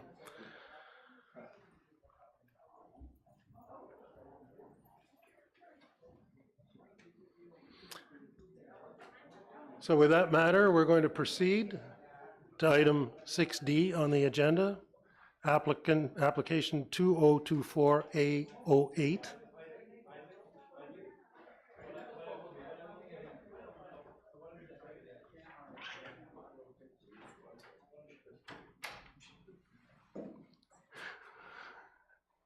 Application number 2024-808. Applicant is Jan Daly, or Jan. Forgive that. Daly, the Dailies. Thank you. The municipal address is 906 Moonstone Road West. This public hearing is being held in accordance with the provisions of the Planning Act to obtain public comments with respect to the minor variance application submitted by Mr. and Mrs. Daly on lands municipally known as 906 Moonstone Road West. Please be advised that this hearing is being digitally recorded for the purposes of the creation of a public record. Only after comments are received from the public, township staff, and requested agencies will the Development Services Committee make a decision on the minor variance application. Madam Deputy Clerk, has there been any correspondence received on this matter? Yes, correspondence received from the Township of Oro-Medonte Operations Division, February 23rd, Nottawasaga Valley Conservation Authority, February 26th, Severn Sound Environmental Association, February 26th, and Township of Oro-Medonte Building Division, dated February 26, 2024. Thank you very much. I'll now turn the meeting over to George Vadaboncourt, Manager, Planning Special Projects, who will explain the purpose and effect of the minor variance application and any written statement received from the applicant. Mr. Vadaboncourt, please. Thank you, Mr. Chair and members of committee. I'm here to speak to minor variance application 2024-8A08. The property is located at 906 Moonstone Road West. The zoning on the property is agricultural, rural, and environmental protection, EP. The official plan designates the property greenlands, and the current use of the property is rural residential. Next slide, please. The purpose of the minor variance application is that the applicant would like to legalize an existing accessory building that is 2,000 square feet in size in the ground floor and 3,711 square feet in total. There are 4 minor variances that the applicant is requesting to the zoning bylaw. The first minor variance is to permit a kitchenette in the structure. The second is a variance to the maximum height to permit a height of approximately 6.7 meters or 22 feet. The third is a maximum floor area of 344.76 square meters or 3,711 square feet compared to what's required under the zoning bylaw of 100 square meters or approximately 1,000 square feet. And the last is the setback from the environmental protection zone. They're requesting a setback of 23.3 meters or 76.44 feet. On the right hand of the slide is a sketch that identifies the subject building. Just to the lower left of the subject building, you'll see a small building, and there's a small encroachment on the adjacent hydro corridor, and I'm going to speak to that in a few minutes. Next slide, please. So this slide shows 2 images. The image on the left shows the property. It's an irregular shaped property, and you can see some water courses that traverse the property. Those water courses are the EP designated lands, and then the table lands where the existing house and the accessory building and whatnot are what I refer to as table lands, and they're zoned the agriculture rural zone, the ARU zone. The image on the right is the entrance to the property. It's a gated property. There's lots of vegetation that can be seen from this slide. Next slide, please. So as you drive into the property, there's a long driveway that goes to the living area in the back, and the slide on the right shows the living area as you approach it from the driveway. Next slide, please.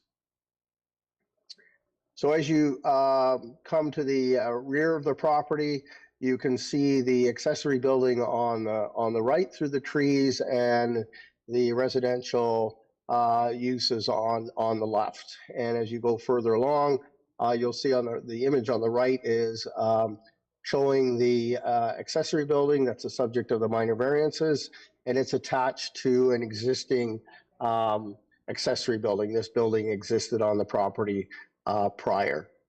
Next slide, please. The image on the left shows the rear of the accessory building, and just to the left of the image, you can just see an existing storage building. It's got a slanted roof, and the image on the right is the south side of the accessory building with a laneway that extends to it. Next slide, please. So these are some images from inside the building, and the image on the left is the kitchenette on the second floor. And I had the benefit of being able to tour the building with the applicant's agent, and I was able to ask some questions about the kitchenette. And it is indeed just a kitchenette. The agent and when I had conversation with the owner, they just indicated that it's just to have a coffee pot, a microwave, that kind of thing. There's no hydro service to permit a stove or anything more elaborate than that. You can see a picture. In the picture, there's a few outlets, outlet plugs and whatnot. So that's the kitchenette on the second floor. The image on the right shows the access to the second floor and a big square in the middle of the floor that appears down onto the main level. And to the left on the image, and on the right of the image, these are the proposed office areas, and they're open to the center part of the building. There was a question asked about whether this would be converted to a residential use, and it would require significant modification to convert this to any type of residential use. And the applicant has indicated, along with the owner, or the owner and the applicant's agent have indicated that its intent is not to convert it to a residential use. It's to maintain it as an area for crafting. Next slide, please. So this is a view from the main floor up to the top, and there's a circular stairway. It will have to be supplemented with a stairway that does meet the requirements of the building code. As I understand, that stairway does not. So there'll be a secondary access to the second floor, in addition to another access that's already been provided. Next slide, please. So before we get into the recommendations, I want to talk a little bit about the encroachment that I described a little bit earlier. So when the application was submitted, we consulted with the building department on the encroachment, and we were advised that a building permit had been issued for that structure. It was in the early 2000s. This was prior to the current owner owning the property. The current owner has only purchased the property recently, so it was a previous owner that built this structure. It was approved and received all the final inspections. And the building department recently advised that in approximately 2008, the building was enlarged, and it was enlarged without a permit.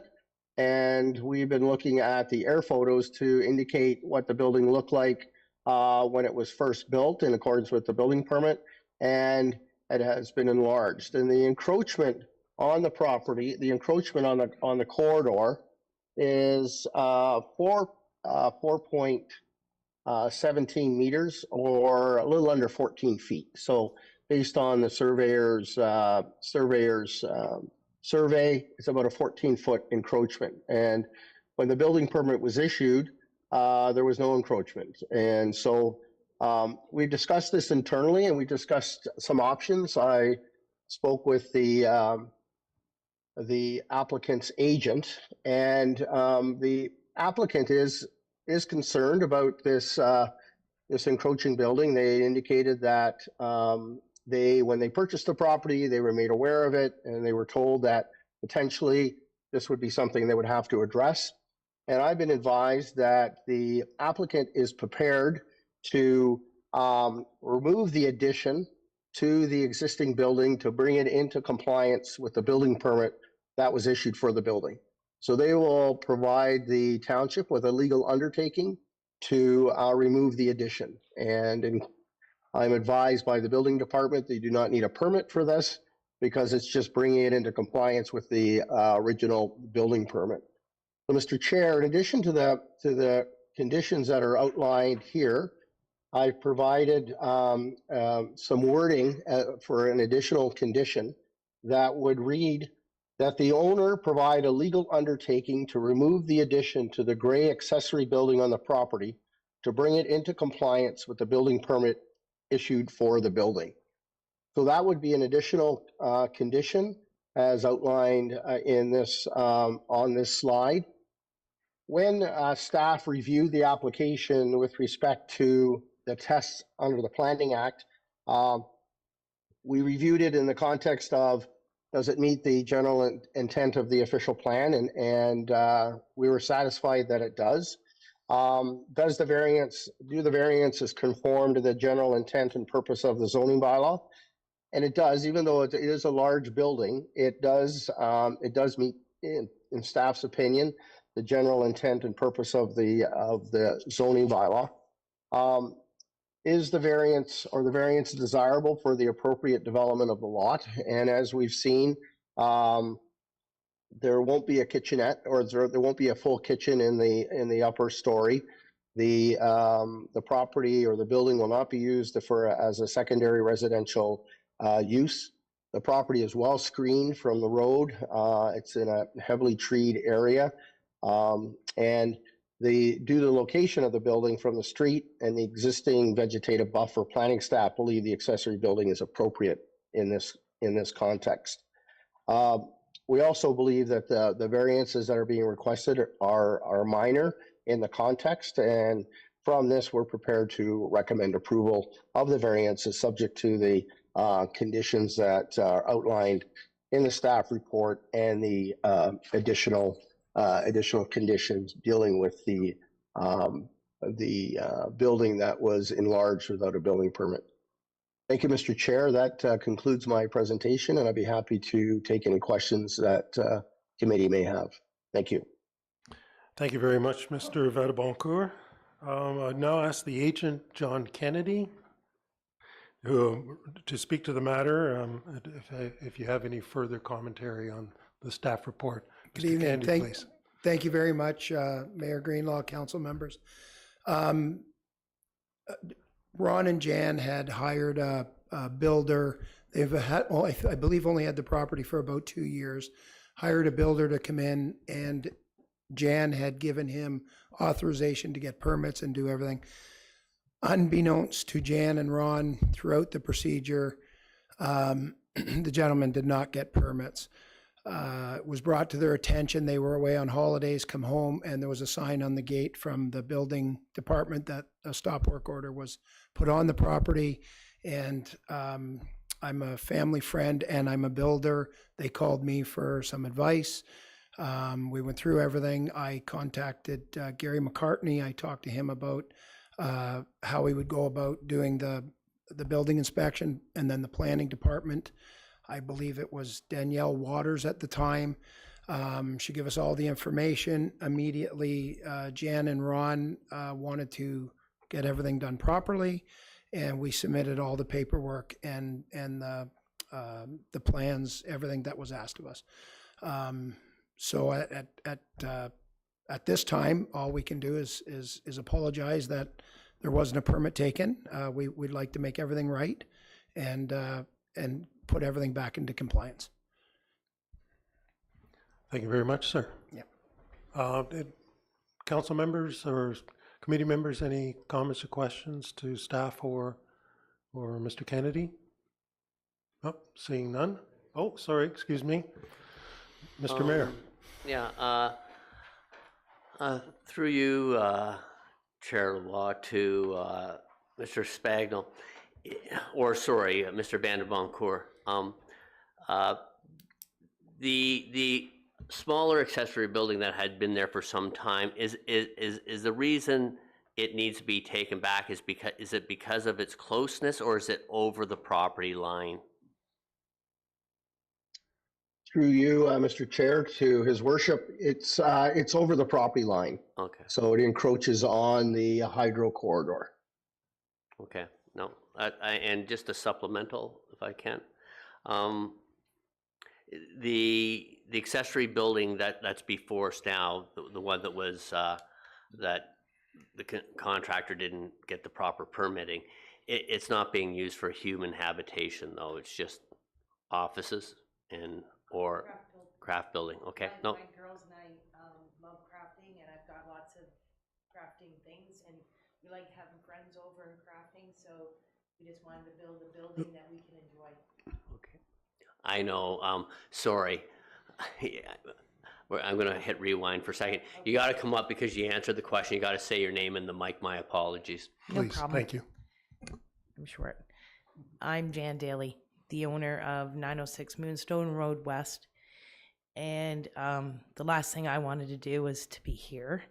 I always want to do things right. And And as a matter of fact, when I purchased the property back a couple of years ago, I was told about the outbuilding that was encroaching on hydro, but the hydro guys come through our gates, our front gates, and they come and they leave their trucks and stuff right there at the building, and I allow them to do that, so nobody said anything to me, and I didn't know. I'm just new at this buying thing, so it's the first time I've ever bought anything, and property, and for my family, and then I just wanted to make something nice for my kids and myself and my husband. And so I got this builder to come. He told me that everything was going to be okay. I said, you got to make sure you have all the things. And he said, absolutely. Then we go away on holidays, and I come home to a big sign on my gate. And I'm like, what the heck is this? I didn't say quite that. And I called John. So we've been trying to work at it ever since. I just want to be in compliance. I don't want anybody being angry with me. I want to be able to stay in Oro-Medonte. So that's all I can say. Okay, no, thank you very much for answering that. And I'm sure your husband, even though you mentioned him last, you're number one in her heart. So anyways, no, thank you very much. No further questions. Thank you. Yes, Councillor Young. Yeah, thank you, Deputy Mayor. I'm just curious about something. Rather than taking the building down, can it be moved back, or that's what's going to occur? It can't be moved back. The addition was, there was an original, then the addition was put on over the property line. When I had talked to the planner tonight, he had suggested possibly getting a letter of some sort from Hydro One without taking the building down, but whatever's easiest, and to bring it into compliance, they would like to do. So to take down the addition part, no problem, or to get a letter from Hydro, whatever puts it where you're happy and they're happy, that's what we'd like to do. Okay, thank you. Yes, thank you. And for the record, that last question was answered by the agent, John Kennedy. Thank you. Sorry. No, that's fine. Any further comments, questions? No, seeing none. Is there anyone registered to speak to this matter, Madam Deputy Clerk? No, the only other two registrations for this was Jan and Ron Daly, if they have anything else. Thank you very much, and you've had your opportunity to speak, and you're satisfied with that? Yes, they're nodding their approval for the record. Thank you. Yes, we are. Yes, thank you. Thank you. Is there anyone present here in chambers who would like to speak to this matter? Okay, seeing none. Any further correspondence received during the course of the hearing with regard to this matter? No, Mr. Chair, nothing further has been received. Thank you very much. May we now hear the motion, Madam Deputy Clerk? Moved by Clark, seconded by Bard. It is recommended, one, that DS 2024-032, George Vadabancur, Manager, Planning Special Projects, minor variance application 2024-A08, Jan Daly, 906 Moonstone Road West, be received. Two, that minor variance application 2024-A08, specifically to permit a kitchenette in an accessory building, permit an accessory building with a maximum height of approximately 6.7 meters, 22.0 feet, a floor area of approximately 344.76 square meters, 3,711 square feet, and a setback of approximately 23.3 meters, 76.44 feet from an environmental protection EP zone on lands municipally known as 906 Moonstone Road West, Township of Oro-Medonte, be approved subject to the conditions as outlined in DS 2024-032 as amended, to add as an additional condition that the owner provide a legal undertaking to remove the addition to the gray accessory building on the property to bring it into compliance with the building permit issued for the building. Three, that the applicant be advised of committee's decision under the Secretary Treasurer's signature. Thank you very much, Madam Deputy Clerk. Any questions with regard to the motion before us? No, seeing none. All those in favor? There are none opposed. All are in favor. The motion is carried. This completes the application process and closes this hearing. Good luck with all your crafts. The committee wishes to thank all those in attendance for your participation. A copy of the decision will be mailed to the applicant, agent, and anyone who has submitted written comments or provided oral comments during the hearing in regard to the application. Thank you very much. Thank you very much. Thank you. So with that, we move on to public hearing 6E, application number 2024A06, Robert Drury of 661 Penetanguishene Road. This public hearing is being held in accordance with the provisions of the Planning Act to obtain public comments with respect to the minor variance application submitted by Robert Drury on lands municipally known as 661 Penetanguishene Road. Please be advised that this hearing is being digitally recorded for the purposes of the creation of a public record. Only after comments are received from the public, township staff, and requested agencies will the Development Services Committee make a decision on the minor variance application. Madam Deputy Clerk, any communications on this matter?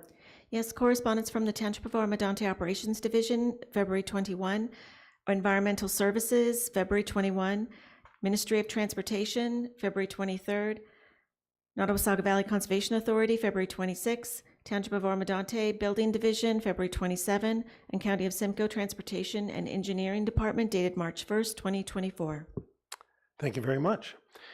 I'll now turn the meeting over to Andy Karaskakis, Manager Planning Services, who will explain the purpose and effect of this minor variance application and any written statement received from the applicant. Mr. Karaskakis, please. Thank you, Mr. Chair. Minor variance application 2024 A06 has been submitted for lands municipally known as 661 Penetanguishene Road. The purpose of this minor variance application is to provide information and a recommendation for the minor variance application with respect to a proposal to expand an existing building, which is a legal non-conforming use. The subject property is zoned agricultural, rural, and environmental protection in the township zoning bylaw and is designated agricultural and green lands in the township's official plan. The subject property has a lot area of approximately 58 hectares and contains a single detached dwelling, several agricultural buildings, and a large detached accessory building being used for the well drilling business.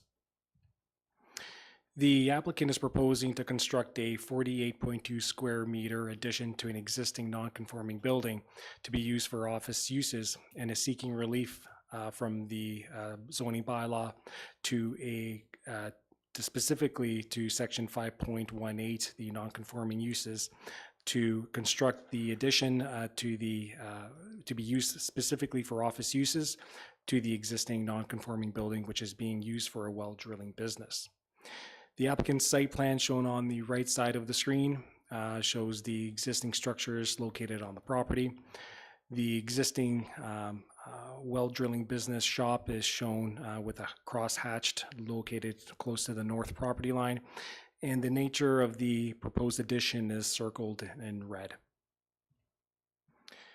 The aerial photo on the left-hand side of the screen shows a bird's eye view of the subject property outlined in red on the east side of Penetanguishene Road, just north of Highway 11. The image on the right shows the view of the subject property from Penetanguishene Road. The notice sign is shown above the mailbox, posted in accordance with the Planning Act. The existing shop is circled in red on the screen, with the existing dwelling located to the right of the existing shop. The applicant provided a couple of architectural renderings of the existing building and the proposed addition. The images there show the proposed east and west elevation of the building and the addition, and the south elevation shows the proposed addition in context to the existing building. A couple of images here of the existing building on the proposed property. So the existing shop shown there on the left-hand side with a couple of overhead garage bay doors, and the proposed addition to the right side outlined in a red square. Image on the middle there shows the south-facing wall of the existing building with the proposed addition, again outlined in a red rectangle, and the notice sign posted on the property. So planning staff have reviewed the minor variance application in accordance with the 4 tests of the minor variance in the Planning Act, and planning staff are of the opinion that it meets the 4 tests of the variance and are recommending approval of the minor variance application, subject to the conditions outlined in the staff report. Mr. Chair, that concludes my presentation. I'll be happy to answer any questions committee may have.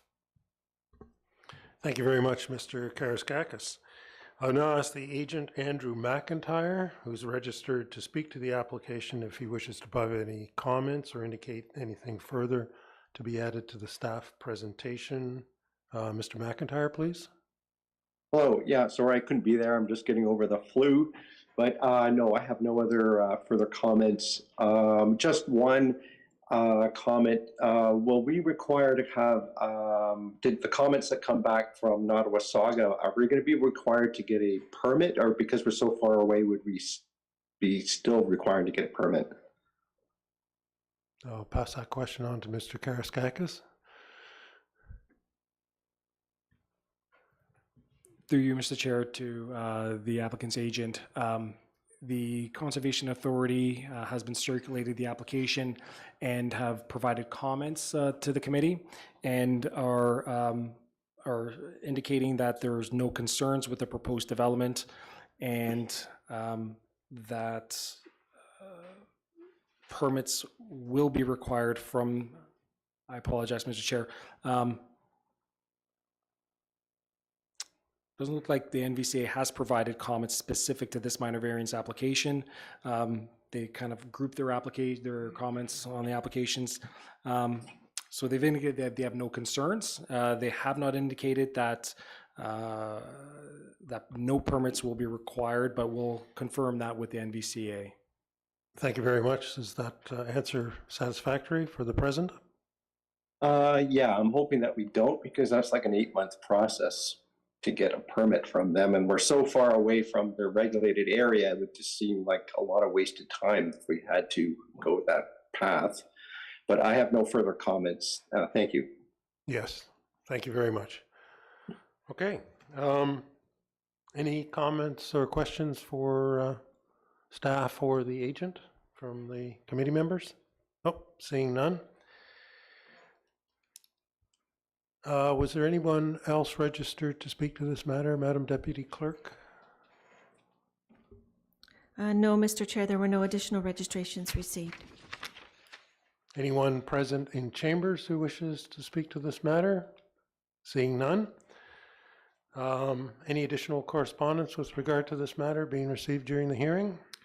No, Mr. Chair, no additional correspondence has been received. Thank you very much. May we now hear the motion, Madam Deputy Clerk?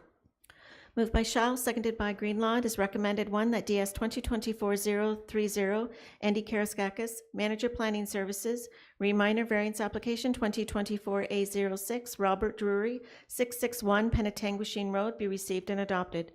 2, that minor variance application 2024-A06, specifically to construct a 48.2 square meter, 518.8 square feet addition to an existing non-conforming building to be used for office uses on lands municipally known as 661 Penetanguishene Road, Township of Oro-Medonte, be approved, subject to the conditions as outlined in DS 2024-030.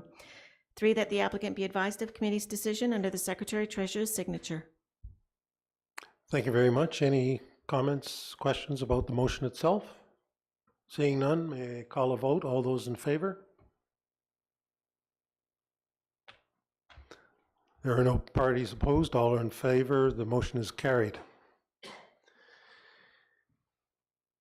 So thank you very much. This completes the application process and closes this hearing. The committee wishes to thank all those in attendance for your participation. A copy of the decision will be mailed out to the applicant, agent, and anyone who has submitted written comments or provided oral comments during the hearing in regard to the application. So once again, thank you. And with that, we carry on to item 6F on the agenda, application 2024-A07, Garrett Hookey, Concession 2, EPR, Part Lot 17 in Oro. This public hearing is being held in accordance with the provisions of the Planning Act to obtain public comments with respect to the minor variance application submitted by Garrett Hookey on lands municipally known as Concession 2, EPR, Part Lot 17, Oro. Please be advised that this hearing is being digitally recorded for the purposes of the creation of a public record. Only after comments are received from the public, township staff, and requested agencies will the Development Services Committee make a decision on the minor variance application. Madam Deputy Clerk, has there been any correspondence received on this matter? Correspondence received from Beausoleil First Nation, February 22, 2024, Township of Oro-Medonte Operations Division, February 23rd, Nottawasaga Valley Conservation Authority, February 26th, Township of Oro-Medonte Building Division, February 26th, and Dave and Aaron McFarland, dated March 5th, 2024. Thank you very much. I'll now turn the meeting over to Catherine McCarroll, Senior Planner, who will explain the purpose and effect of the minor variance application and any written statement received from the applicant. Ms. McCarroll, please. Thank you, Deputy Mayor Lavoie. So the subject property is located on Line 2 North, and it's between 2021 Side Road West and Ski Trails Road. The property is zoned agricultural rural and designated greenlands in the township's official plan, and the property is currently vacant. Next slide. The applicant is proposing to build a single detached dwelling and a detached accessory building. And the applicant is seeking relief to section 5.32, setback from watercourses, to be reduced from 30 meters to 20 meters for the single detached dwelling. The second and third variances are for the detached accessory building. So the applicant is requesting a variance from section 5.1.4, maximum height, to be increased from 4.5 meters to 4.9 meters.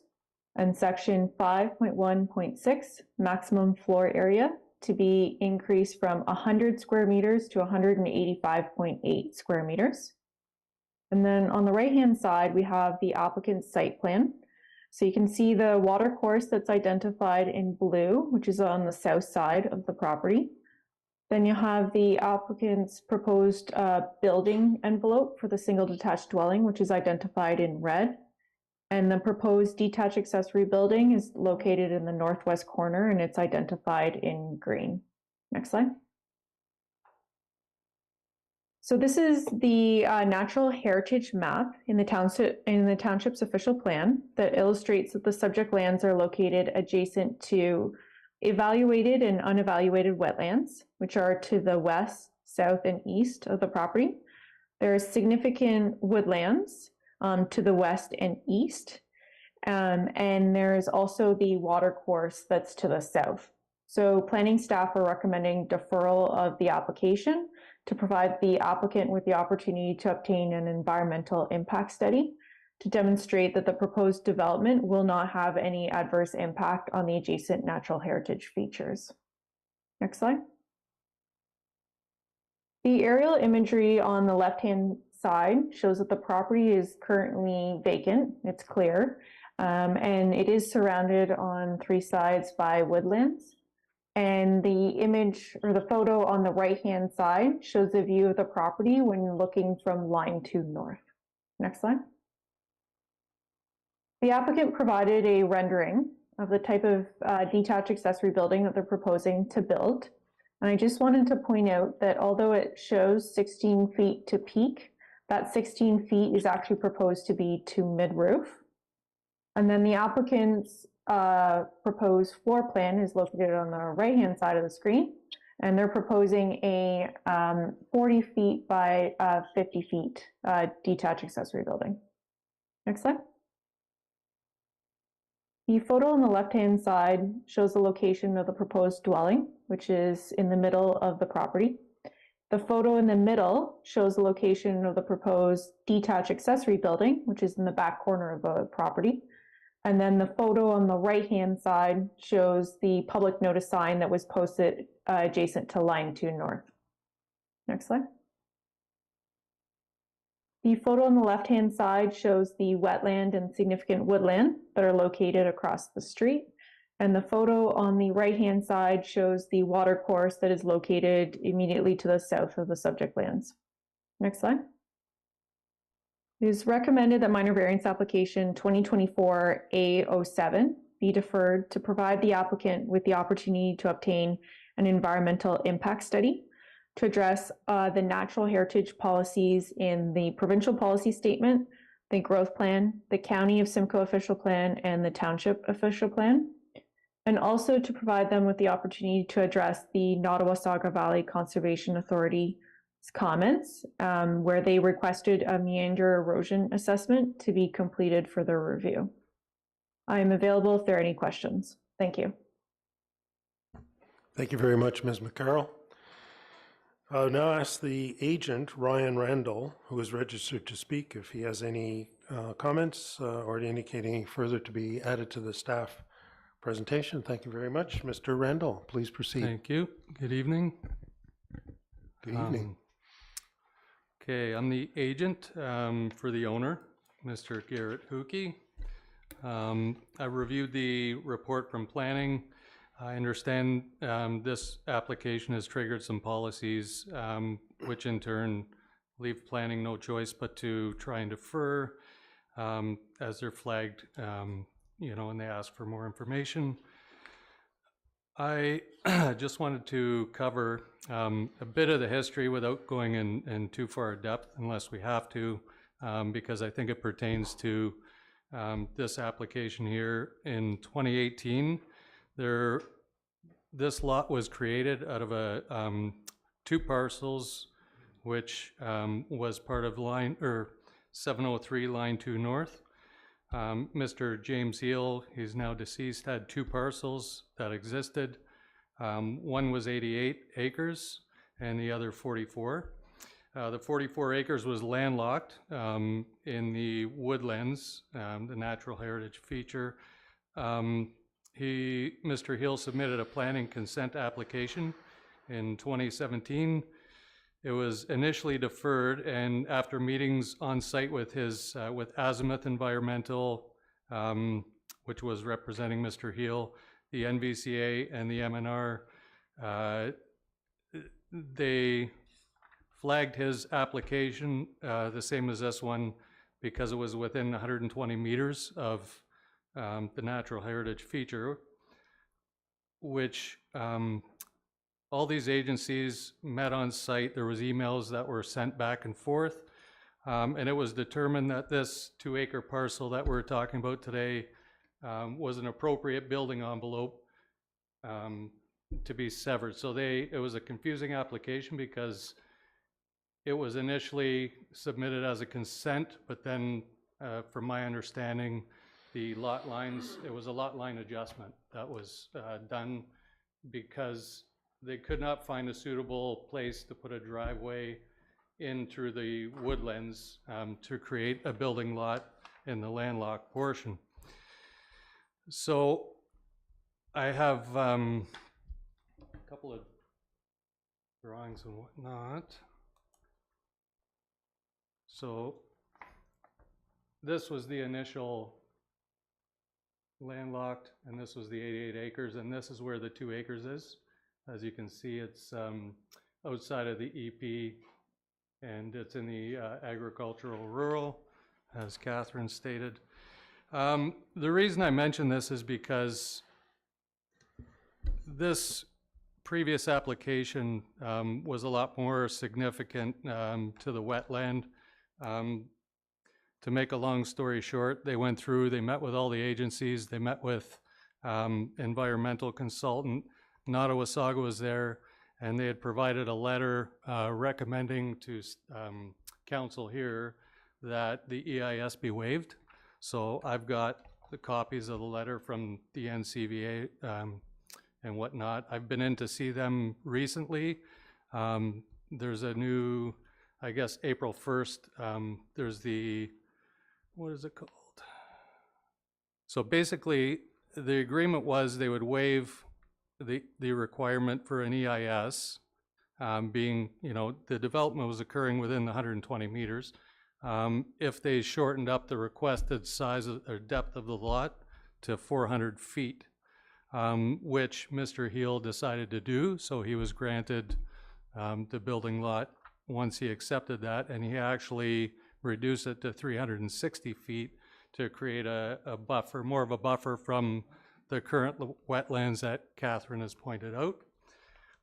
So that is, I'm requesting the same thing for Mr. Huki, that we take into consideration, or the council takes into consideration, we have a buffer from the wetland, and then with the new OREG 41-24 that's coming out April 1st, and this is the reason, I guess, why Nottawasaga Conservation isn't concerned and pointed out in their email with regards to this application that they do not require an EIS, but since the official plan states it's still within 120 meters, this is now flagged, and we're only asking to move it over 10 meters. So it's less significant of an application than 2018 when they previously waived the requirement for an EIS. And I've checked the policies and the official plan, and the same, nothing has changed. I know there's been a lot of changes.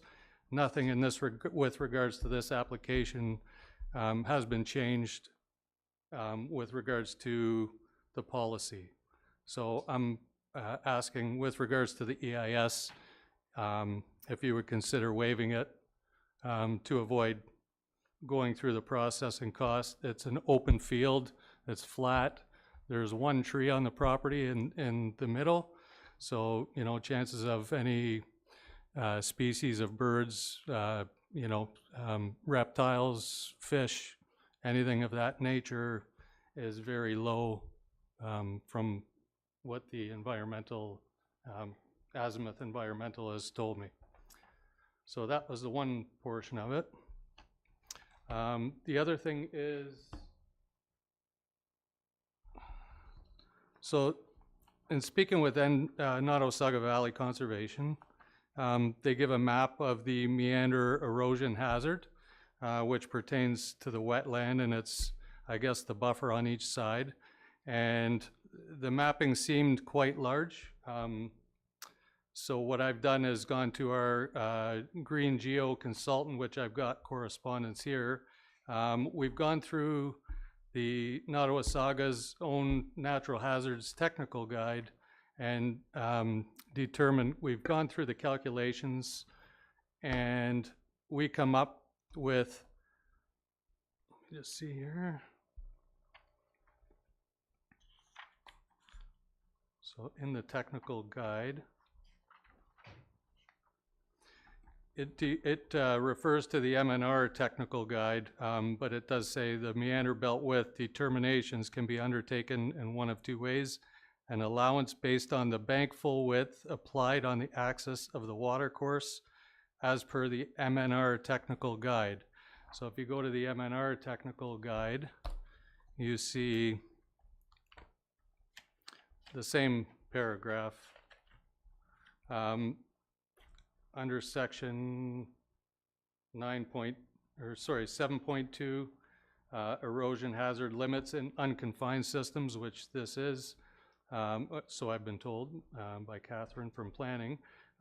Flooding hazard limit or meander belt allowance, which is, that's what we're referring to, is calculated at 20 times the bank full channel width centered over the meander belt axis. So I went to Nottawasaga, got them to do the calculation. I have it in an email. The bank full width on that property, although I'll point out that this water course, they call a drainage ditch. It's very, like it's within, well, it's 0.9 meters. And it does not meander. So it, as you can see from the pictures, it runs straight down the property, adjacent to the property. And so they calculate it, NVCA calculated at 0.9 meters bank full width times 20. So that's 18 meters, which if you look at, I'll show you the actual site plan because it's kind of hard to read.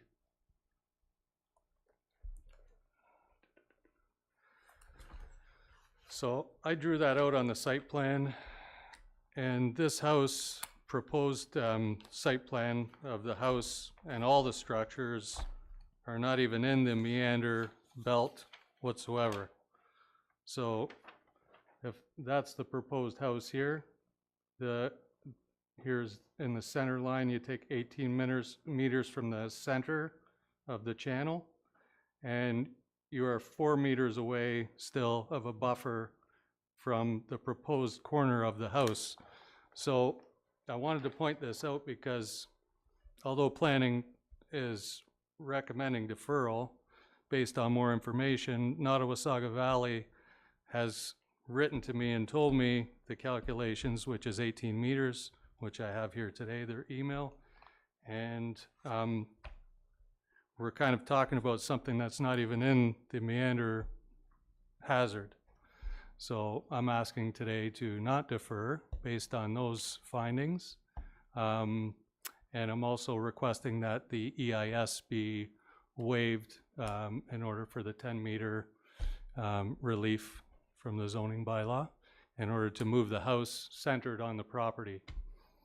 I'll speak on the other two items which are on here. One is the height of the building, and the reason why, if you look at the drawing, the rendering that was submitted, it shows 16 feet to, it's supposed to be the mid-roof. The reason that is because we want to maintain the pitch to be low, but still get 10-foot doors in across the front of it for equipment. So if we can do it either way, we can keep it in line with the zoning bylaw, but we go with a higher peaked roof and then we'll get that equipment in the middle. But since your calculation in the zoning bylaw is to the midpoint roof, if you go with a 10-12 pitch or a 12-12 pitch, it's going to be a lot higher of a building than if we stay with this low slope and ask for a variance, if that makes sense. Because we're not trying to make the building look grand. It's to get the equipment in the door, maintaining a lower roof actually. So it's kind of, it seems the way it's written that we're asking for a higher roof, but the peak of the roof is actually going to be higher if we don't get the variance. So hopefully that makes sense. The other thing is I have nothing to comment on regarding the size. It's just for equipment storage, and it's an agricultural rural zone property. So I think myself that it's fitting. So that's about all I have to say. Thank you very much, Mr. Randall. Do we have any questions or comments from the committee? Councillor Schell, please. Yes, thank you, Deputy Mayor. Through you to Ms. McCarroll, do you have all the same information that this gentleman's just given us? So through you, Deputy Mayor Lavallada, Councillor Schell. So I have quite a few comments regarding everything that the agent just mentioned. So in terms of the previous application, so that was 2017 B27, which was the previous boundary adjustment, and everything that he mentioned is correct. So it speaks to the original requirement for an environmental impact study to demonstrate that there would be no negative impact on the environmental features, to which NVCA indicated that it could be avoided if they changed the depth of the lot. So I can confirm that everything he said with regards to that previous application was correct. Now, I do want to point out that for boundary adjustments, since boundary adjustments do not represent development as defined, for example, in the growth plan, the policies, the natural heritage policies typically would not apply. So what policies apply for proposed development is different to what would apply to a boundary adjustment, because boundary adjustment, there'd be no actual proposed development at that time. So how we examine the policies is slightly different for a boundary adjustment versus proposed new development. And then I also wanted to speak to his comments with regards to the NVCA's comments. The NVCA specifically requested that meander erosion assessment. So if there was any way that they would waive that requirement, we would want something in writing from the NVCA. And then my last comment was with regards to the use of the structure for agricultural storage as well as equipment storage. The property itself is 1.8 acres in size. So if I convert that over to hectares, that's 0.7 hectares, which is too small to permit an agricultural use where the minimum is 2 hectares for an agricultural use. And that's why the building was classified as a detached accessory building as opposed to an agricultural building. I'm not sure if that answers your question, but I'm available if you have any other questions for me. Supplemental? Thank you very much, Ms. McCarroll. Please proceed with the supplemental, Councillor Schell. Yes, thank you, Ms. McCarroll. I just don't understand. I'm not getting your rationale for deferring. So I'm recommending deferral of the application because based off of the policy, so the provincial policy statement, the growth plan, the county official plan, and the township official plan, any proposed development that is within 120 meters of natural heritage features requires an environmental impact study to demonstrate that there will be no negative impact on the environmental features based off of the proposed development. So these requirements would not be necessary if the applicant did not need a minor variance, but because they're going for a larger garage and a reduced setback to the watercourse, the natural heritage policies come into effect, in which case it flags the need for an environmental impact study. Thank you. Thank you very much, Ms. McCarroll. Any further? Oh, yes, Councillor Young. Yeah, Ms. McCarroll, what was the reason for the structure itself? What was it indicated on the application? Was it agricultural or a building? I can check the actual application form. We do have it classified as a detached accessory building based off of the size of the property, which does not meet the size for an agricultural use, but I can confirm the application in just a moment here.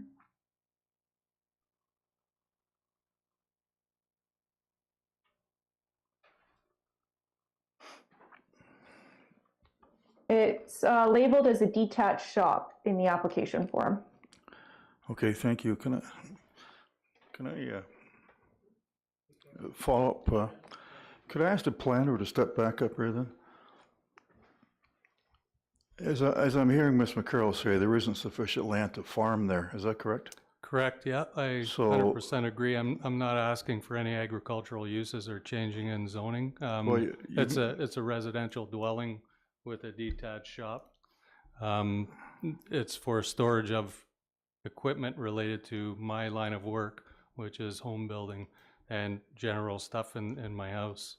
So I have a trailer, I wanted to put it in. It's nothing more than that. There's no agricultural use whatsoever. I thought I heard that mentioned earlier that...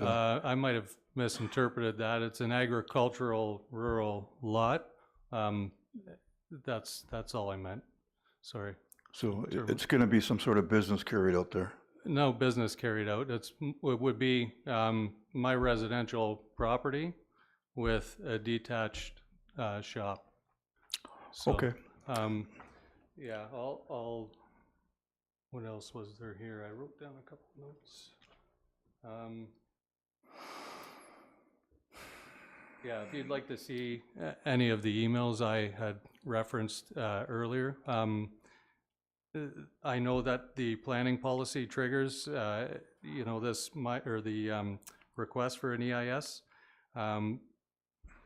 I think I just wanted to point out I'm simply requesting to move the house over so it's centered with the property, because as a builder, I don't believe the water course is an erosion hazard. It's actually flat.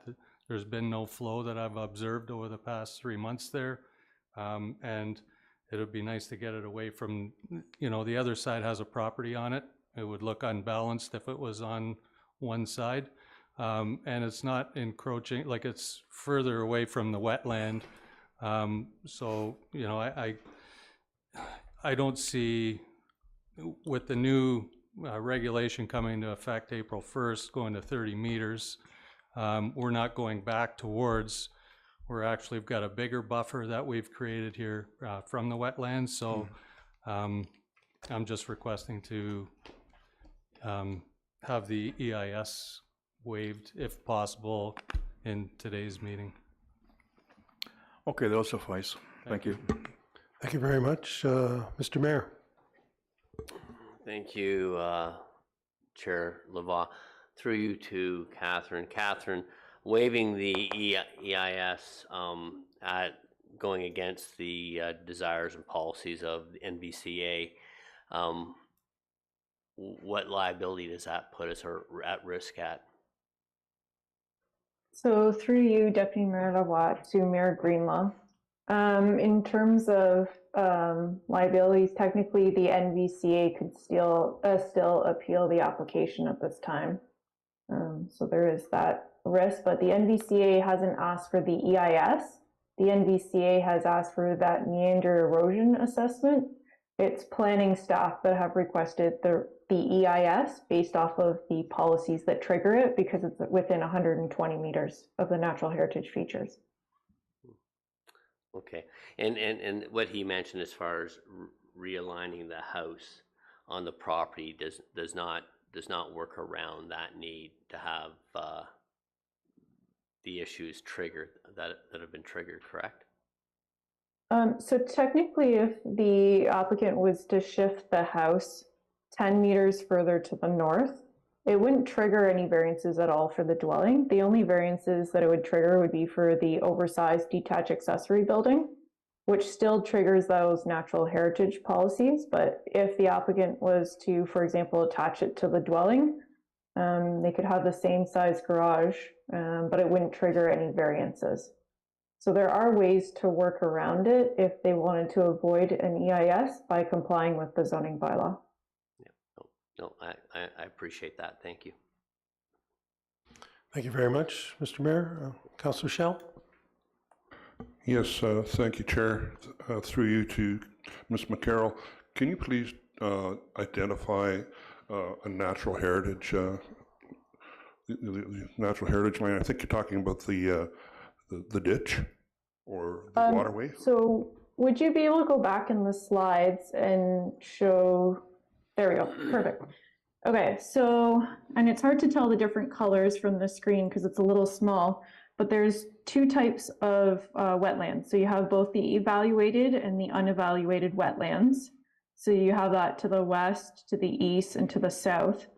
You have the woodlands that are identified in green, and then you have the water course that is identified to the south of the subject lands. It's that light blue line. So all of those environmental features are within 120 meters of both the proposed dwelling and the proposed detached accessory building. I guess I was just wondering, if that's a man-made ditch, then how can it be a natural heritage? Would you be able to go, I think it's a couple slides. Yeah, one more, I think. No, there we go. Oh. Now it's hard to see because there's a reflection and it looks more muddy, but it's actually a pretty wide water course. I obviously didn't measure it, but it's wider than some of the other ones that we've dealt with other applications, and it's not a straight line. Okay. If we went back to those natural heritage map, it actually curves. It's not like your typical ditch that's in a straight line. Okay, thanks. Thank you very much. Any further questions or concerns? Okay. Say one more thing. Sorry. Certainly. I just wanted to point out that NVCA in their email pointed out that they would not be likely requesting an EIS for this because they go off the new, well, they go off of 30 meters. So in their letter it says we're not within 30 meters of the natural heritage features, so they won't be requiring one, if that helps. That's it. Okay, thank you.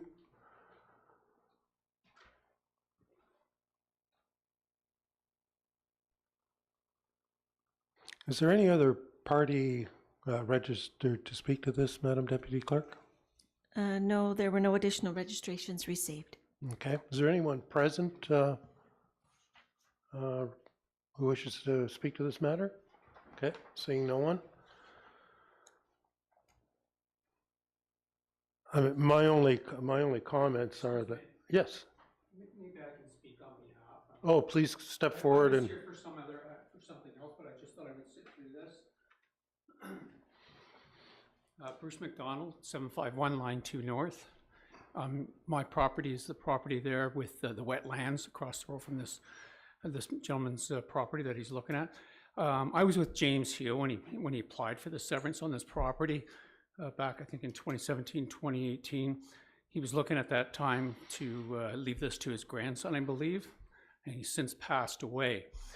The piece of water that you're talking about on this man's property, I think is more of a ditch than a natural water course. And the picture that you're showing up there, I think, is my property.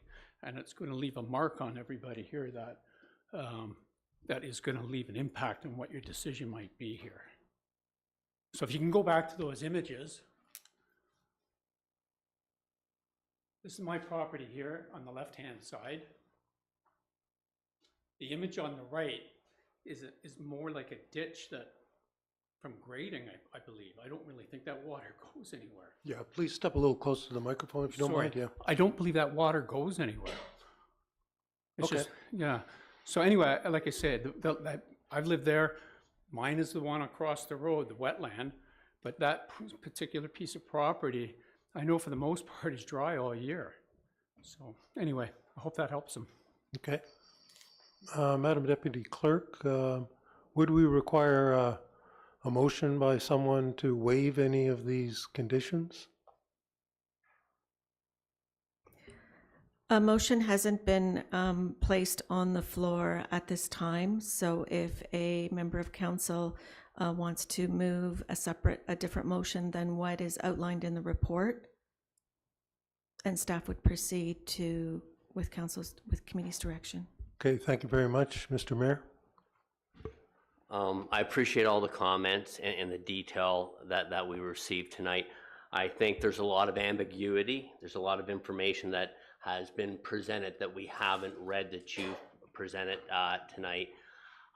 My recommendation would be to defer this in order that you can work with staff, the NVCA, to get clarity to where there seems to be contradiction as to what can and the quickest and best way for you to have a path forward.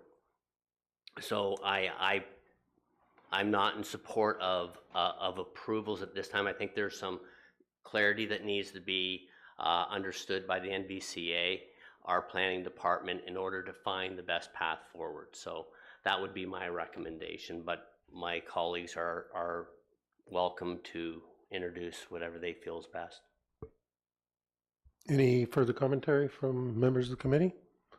Okay, seeing none, my view as well is that I don't think the committee has the technical capacity to make commentary on what it's hearing here tonight and override what staff is recommending. April 1st seems to be some kind of a marker date. The next Development Services Committee meeting is after April 1st. So if that date has any bearing on this application, then that's an opportunity. And then furthermore, of course, there is an opportunity to avoid the whole matter of a minor variance, which, potentially could be explored and the applicant could reach the same land use that they seek to achieve, but without any variance or any other environmental impact studies. So that would be my commentary, and I just put the floor open one more time before calling a vote. Okay, seeing none, okay. May we have the motion, Madam Deputy Clerk? Moved by Young, seconded by Clark. It is recommended, 1, that DS 2024-029, Catherine McCarroll, Senior Planner, re-minor variance application 2024-A07, Garrett Hookey, Concession 2, EPR, Part Lot 17, Reference Plan 51R41484, Part 1 Oro, be received and adopted. 2, that minor variance application 2024-A07 be deferred to provide the applicant with the opportunity to address the natural heritage policies contained in the provincial policy statement, growth plan, County of Simcoe, and township official plans, and to address the Nottawasaga Valley Conservation Authority's comments. 3, that the applicant be advised of committee's decision under the Secretary-Treasurer's signature. Thank you very much, Madam Deputy Clerk. Any commentary on the motion? Oh, seeing none, may I call the vote? All in favor? All opposed? Thank you very much. The motion is carried.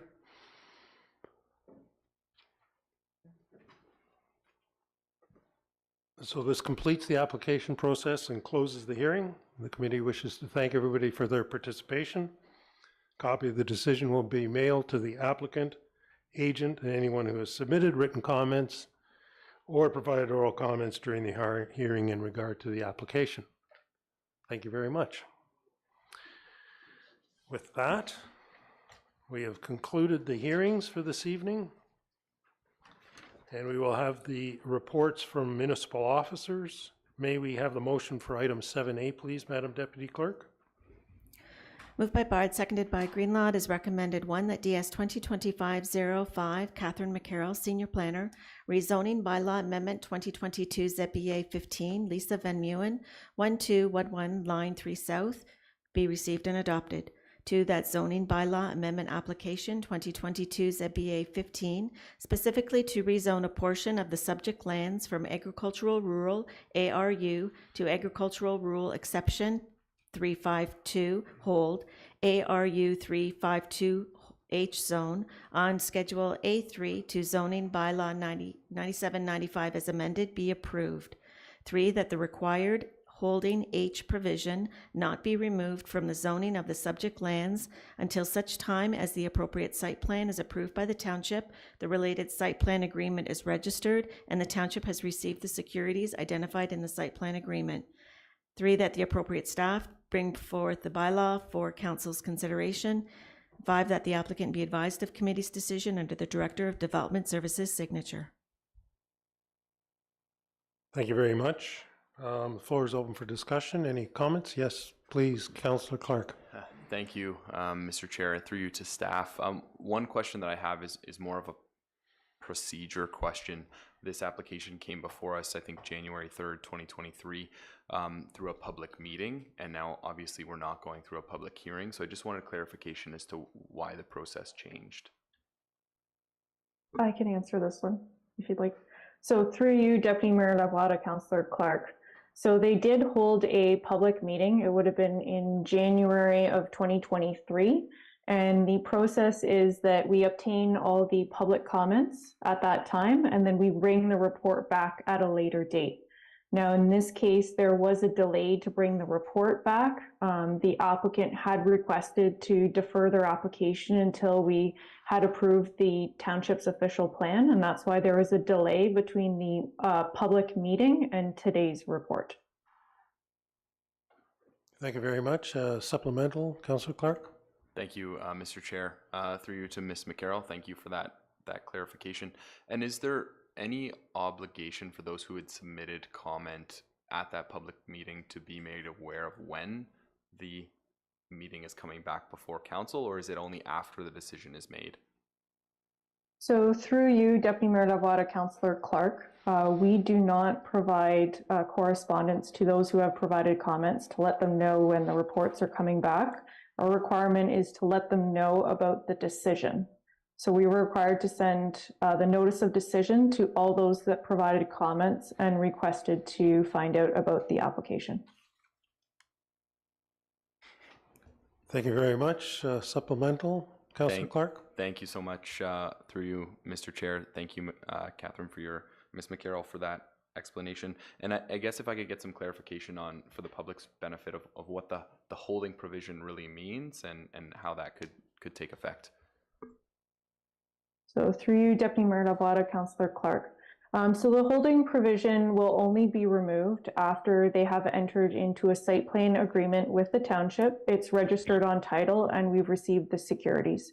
So essentially making sure that we finalize the exact location and all the little details on the property before we actually remove the hold to allow them to use it for the glamping use. Thank you very much. Councillor Clark, please proceed. Thank you, Mr. Chair. One last comment maybe to the floor. This is explicitly, this type of establishment, this glamping is an agro-tourism thing that in our previous official plan wasn't explicitly approved in this zoning, but it's my understanding, and staff can correct me if I'm incorrect, but now under the new official plan that was originally passed in 2022 by the Township of Oro-Medonte and then subsequently approved by the County of Simcoe in October of 2023, this type of use is actually permitted in this zoning. Is that my understanding correct on that? Please proceed. Yes. Through you, Deputy Mayor Delgado, Councillor Clark. So I just want to clarify a few things. There's a difference between the zoning and the official plan designations. So in this case, the property is designated both rural and greenlands. And then there was a refinement to the greenlands designations through the NHE that was done. So the county will be refining their location for the greenland so it matches where the woodland is actually located. And part of why they were waiting for the application to be brought back is because the policies in the rural portion does allow that agri-tourism use, or small-scale tourist commercial use is actually how it's referred to in the official plan. So that was the reason for delaying it, was because our new official plan allows it as a use on that lot. So the answer is yes. Ms. McCarroll, that this new official plan permits the use on this lot. To you, Deputy Mayor Delgado, yes, that is correct. It allows small-scale tourist commercial uses. Okay, thank you very much. Much appreciated. Any further comments or questions with regard to this? Okay. We've already had the motion, so I'm going to call the vote. All in favor?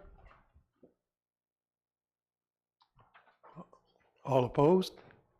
None opposed, all in favor. The motion is carried. Thank you very much.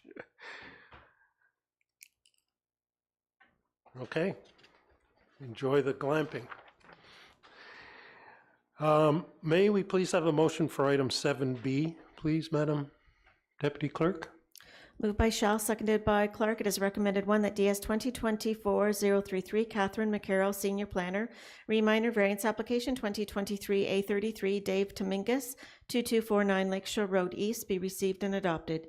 2, that minor variance application 2023-A33 specifically for permission to build a detached accessory building with an increase in height of 5.3 meters, 17.4 feet, and an increase in floor area of 71.3 square meters, 768.0 square feet on lands municipally known as 2249 Lakeshore Road East, Township of Oro-Medonte, be approved, subject to the conditions as outlined in DS 2024-033.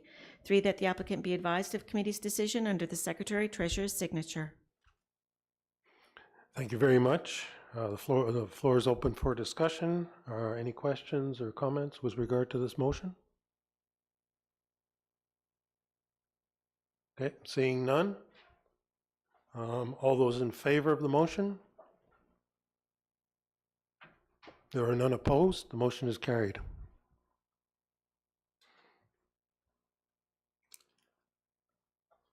Madam Deputy Clerk, may we have a motion for item 7C? Moved by Greenlaw, seconded by Young. It is recommended that DS 2024-035 George Vadaboncure, Manager Planning Special Projects, re-information report on the status of the Eagles Rest Estates Plan of Subdivision, application 2013 SUB01 be received for information only. Thank you very much. Members of the committee, any comments or questions with regard to this report? Okay. Seeing none, may I call the vote, please? All in favor of receiving the report? Thank you very much. Thank you very much, Mr. Vadaboncourt. All in favor, and were there any opposed? Seeing no opposed, so the motion is carried. Thank you. That concludes the proceedings of this Development Services Committee meeting. The next meeting date is Wednesday, April 3rd, so please mark your calendars. May I please have a motion to adjourn the Development Services Committee meeting? Moved by Bard, seconded by Shell. It is recommended that we do now adjourn at 8:25 p.m. Thank you very much. I'd like to call a vote now. All in favor? Thank you very much. There are none opposed. The motion is carried. Over to you, Mayor Greenlaw, for the meeting following the Development Services Committee. Thank you very much, Deputy Mayor Lavoie. I'd like to call the council meeting to order. May we please have a motion to adopt the agenda, Madam Clerk? Moved by Shell, seconded by Lavoie. Be it resolved that the agenda for the council meeting of Wednesday, March 6, 2024 be received and adopted. All in favor? Opposed? That is carried. Are there any pecuniary interest to declare at this time? Seeing none, may we please have a motion for the draft minutes of the previous council meeting, Madam Clerk? Moved by Young, seconded by Clark. Be it resolved that the draft minutes of the council meeting held on Wednesday, February 7, 2024 be received and adopted as printed and circulated. Are there any changes to the draft minutes? Seeing none, call the vote. All in favor? Opposed? That is carried. May you please have a motion to approve the recommendations of tonight's DSC meeting, Madam Clerk? Moved by Lavoie, seconded by Bard. Be it resolved that the recommendations of the Development Services Committee meeting held on Wednesday, March 6, 2024 be adopted. All in favor? Opposed? That is carried. May you please have a motion for the bylaw for item 5A? Moved by Shell, seconded by Bard. Excuse me. Be it resolved that bylaw number 2024-005 be read a first, second, and third time, passed, being engrossed by the Deputy Clerk, signed and sealed by the Mayor. All in favor? Opposed? That's carried. May we please have a motion for the confirmation bylaw, Madam Clerk? Moved by Clark, seconded by Shell. Be it resolved that bylaw number 2024-030 be it a bylaw to confirm the proceedings of the council meeting held on Wednesday, March 6, 2024 be read a first, second, and third time, passed, being engrossed by the Deputy Clerk, signed and sealed by the Mayor. All in favor? That is carried. May we have a motion to adjourn, please? Moved by Bard, seconded by Young. Be it resolved that we do now adjourn at 8:27 p.m. All in favor? That is carried. Thank you much, everybody, and have a great week.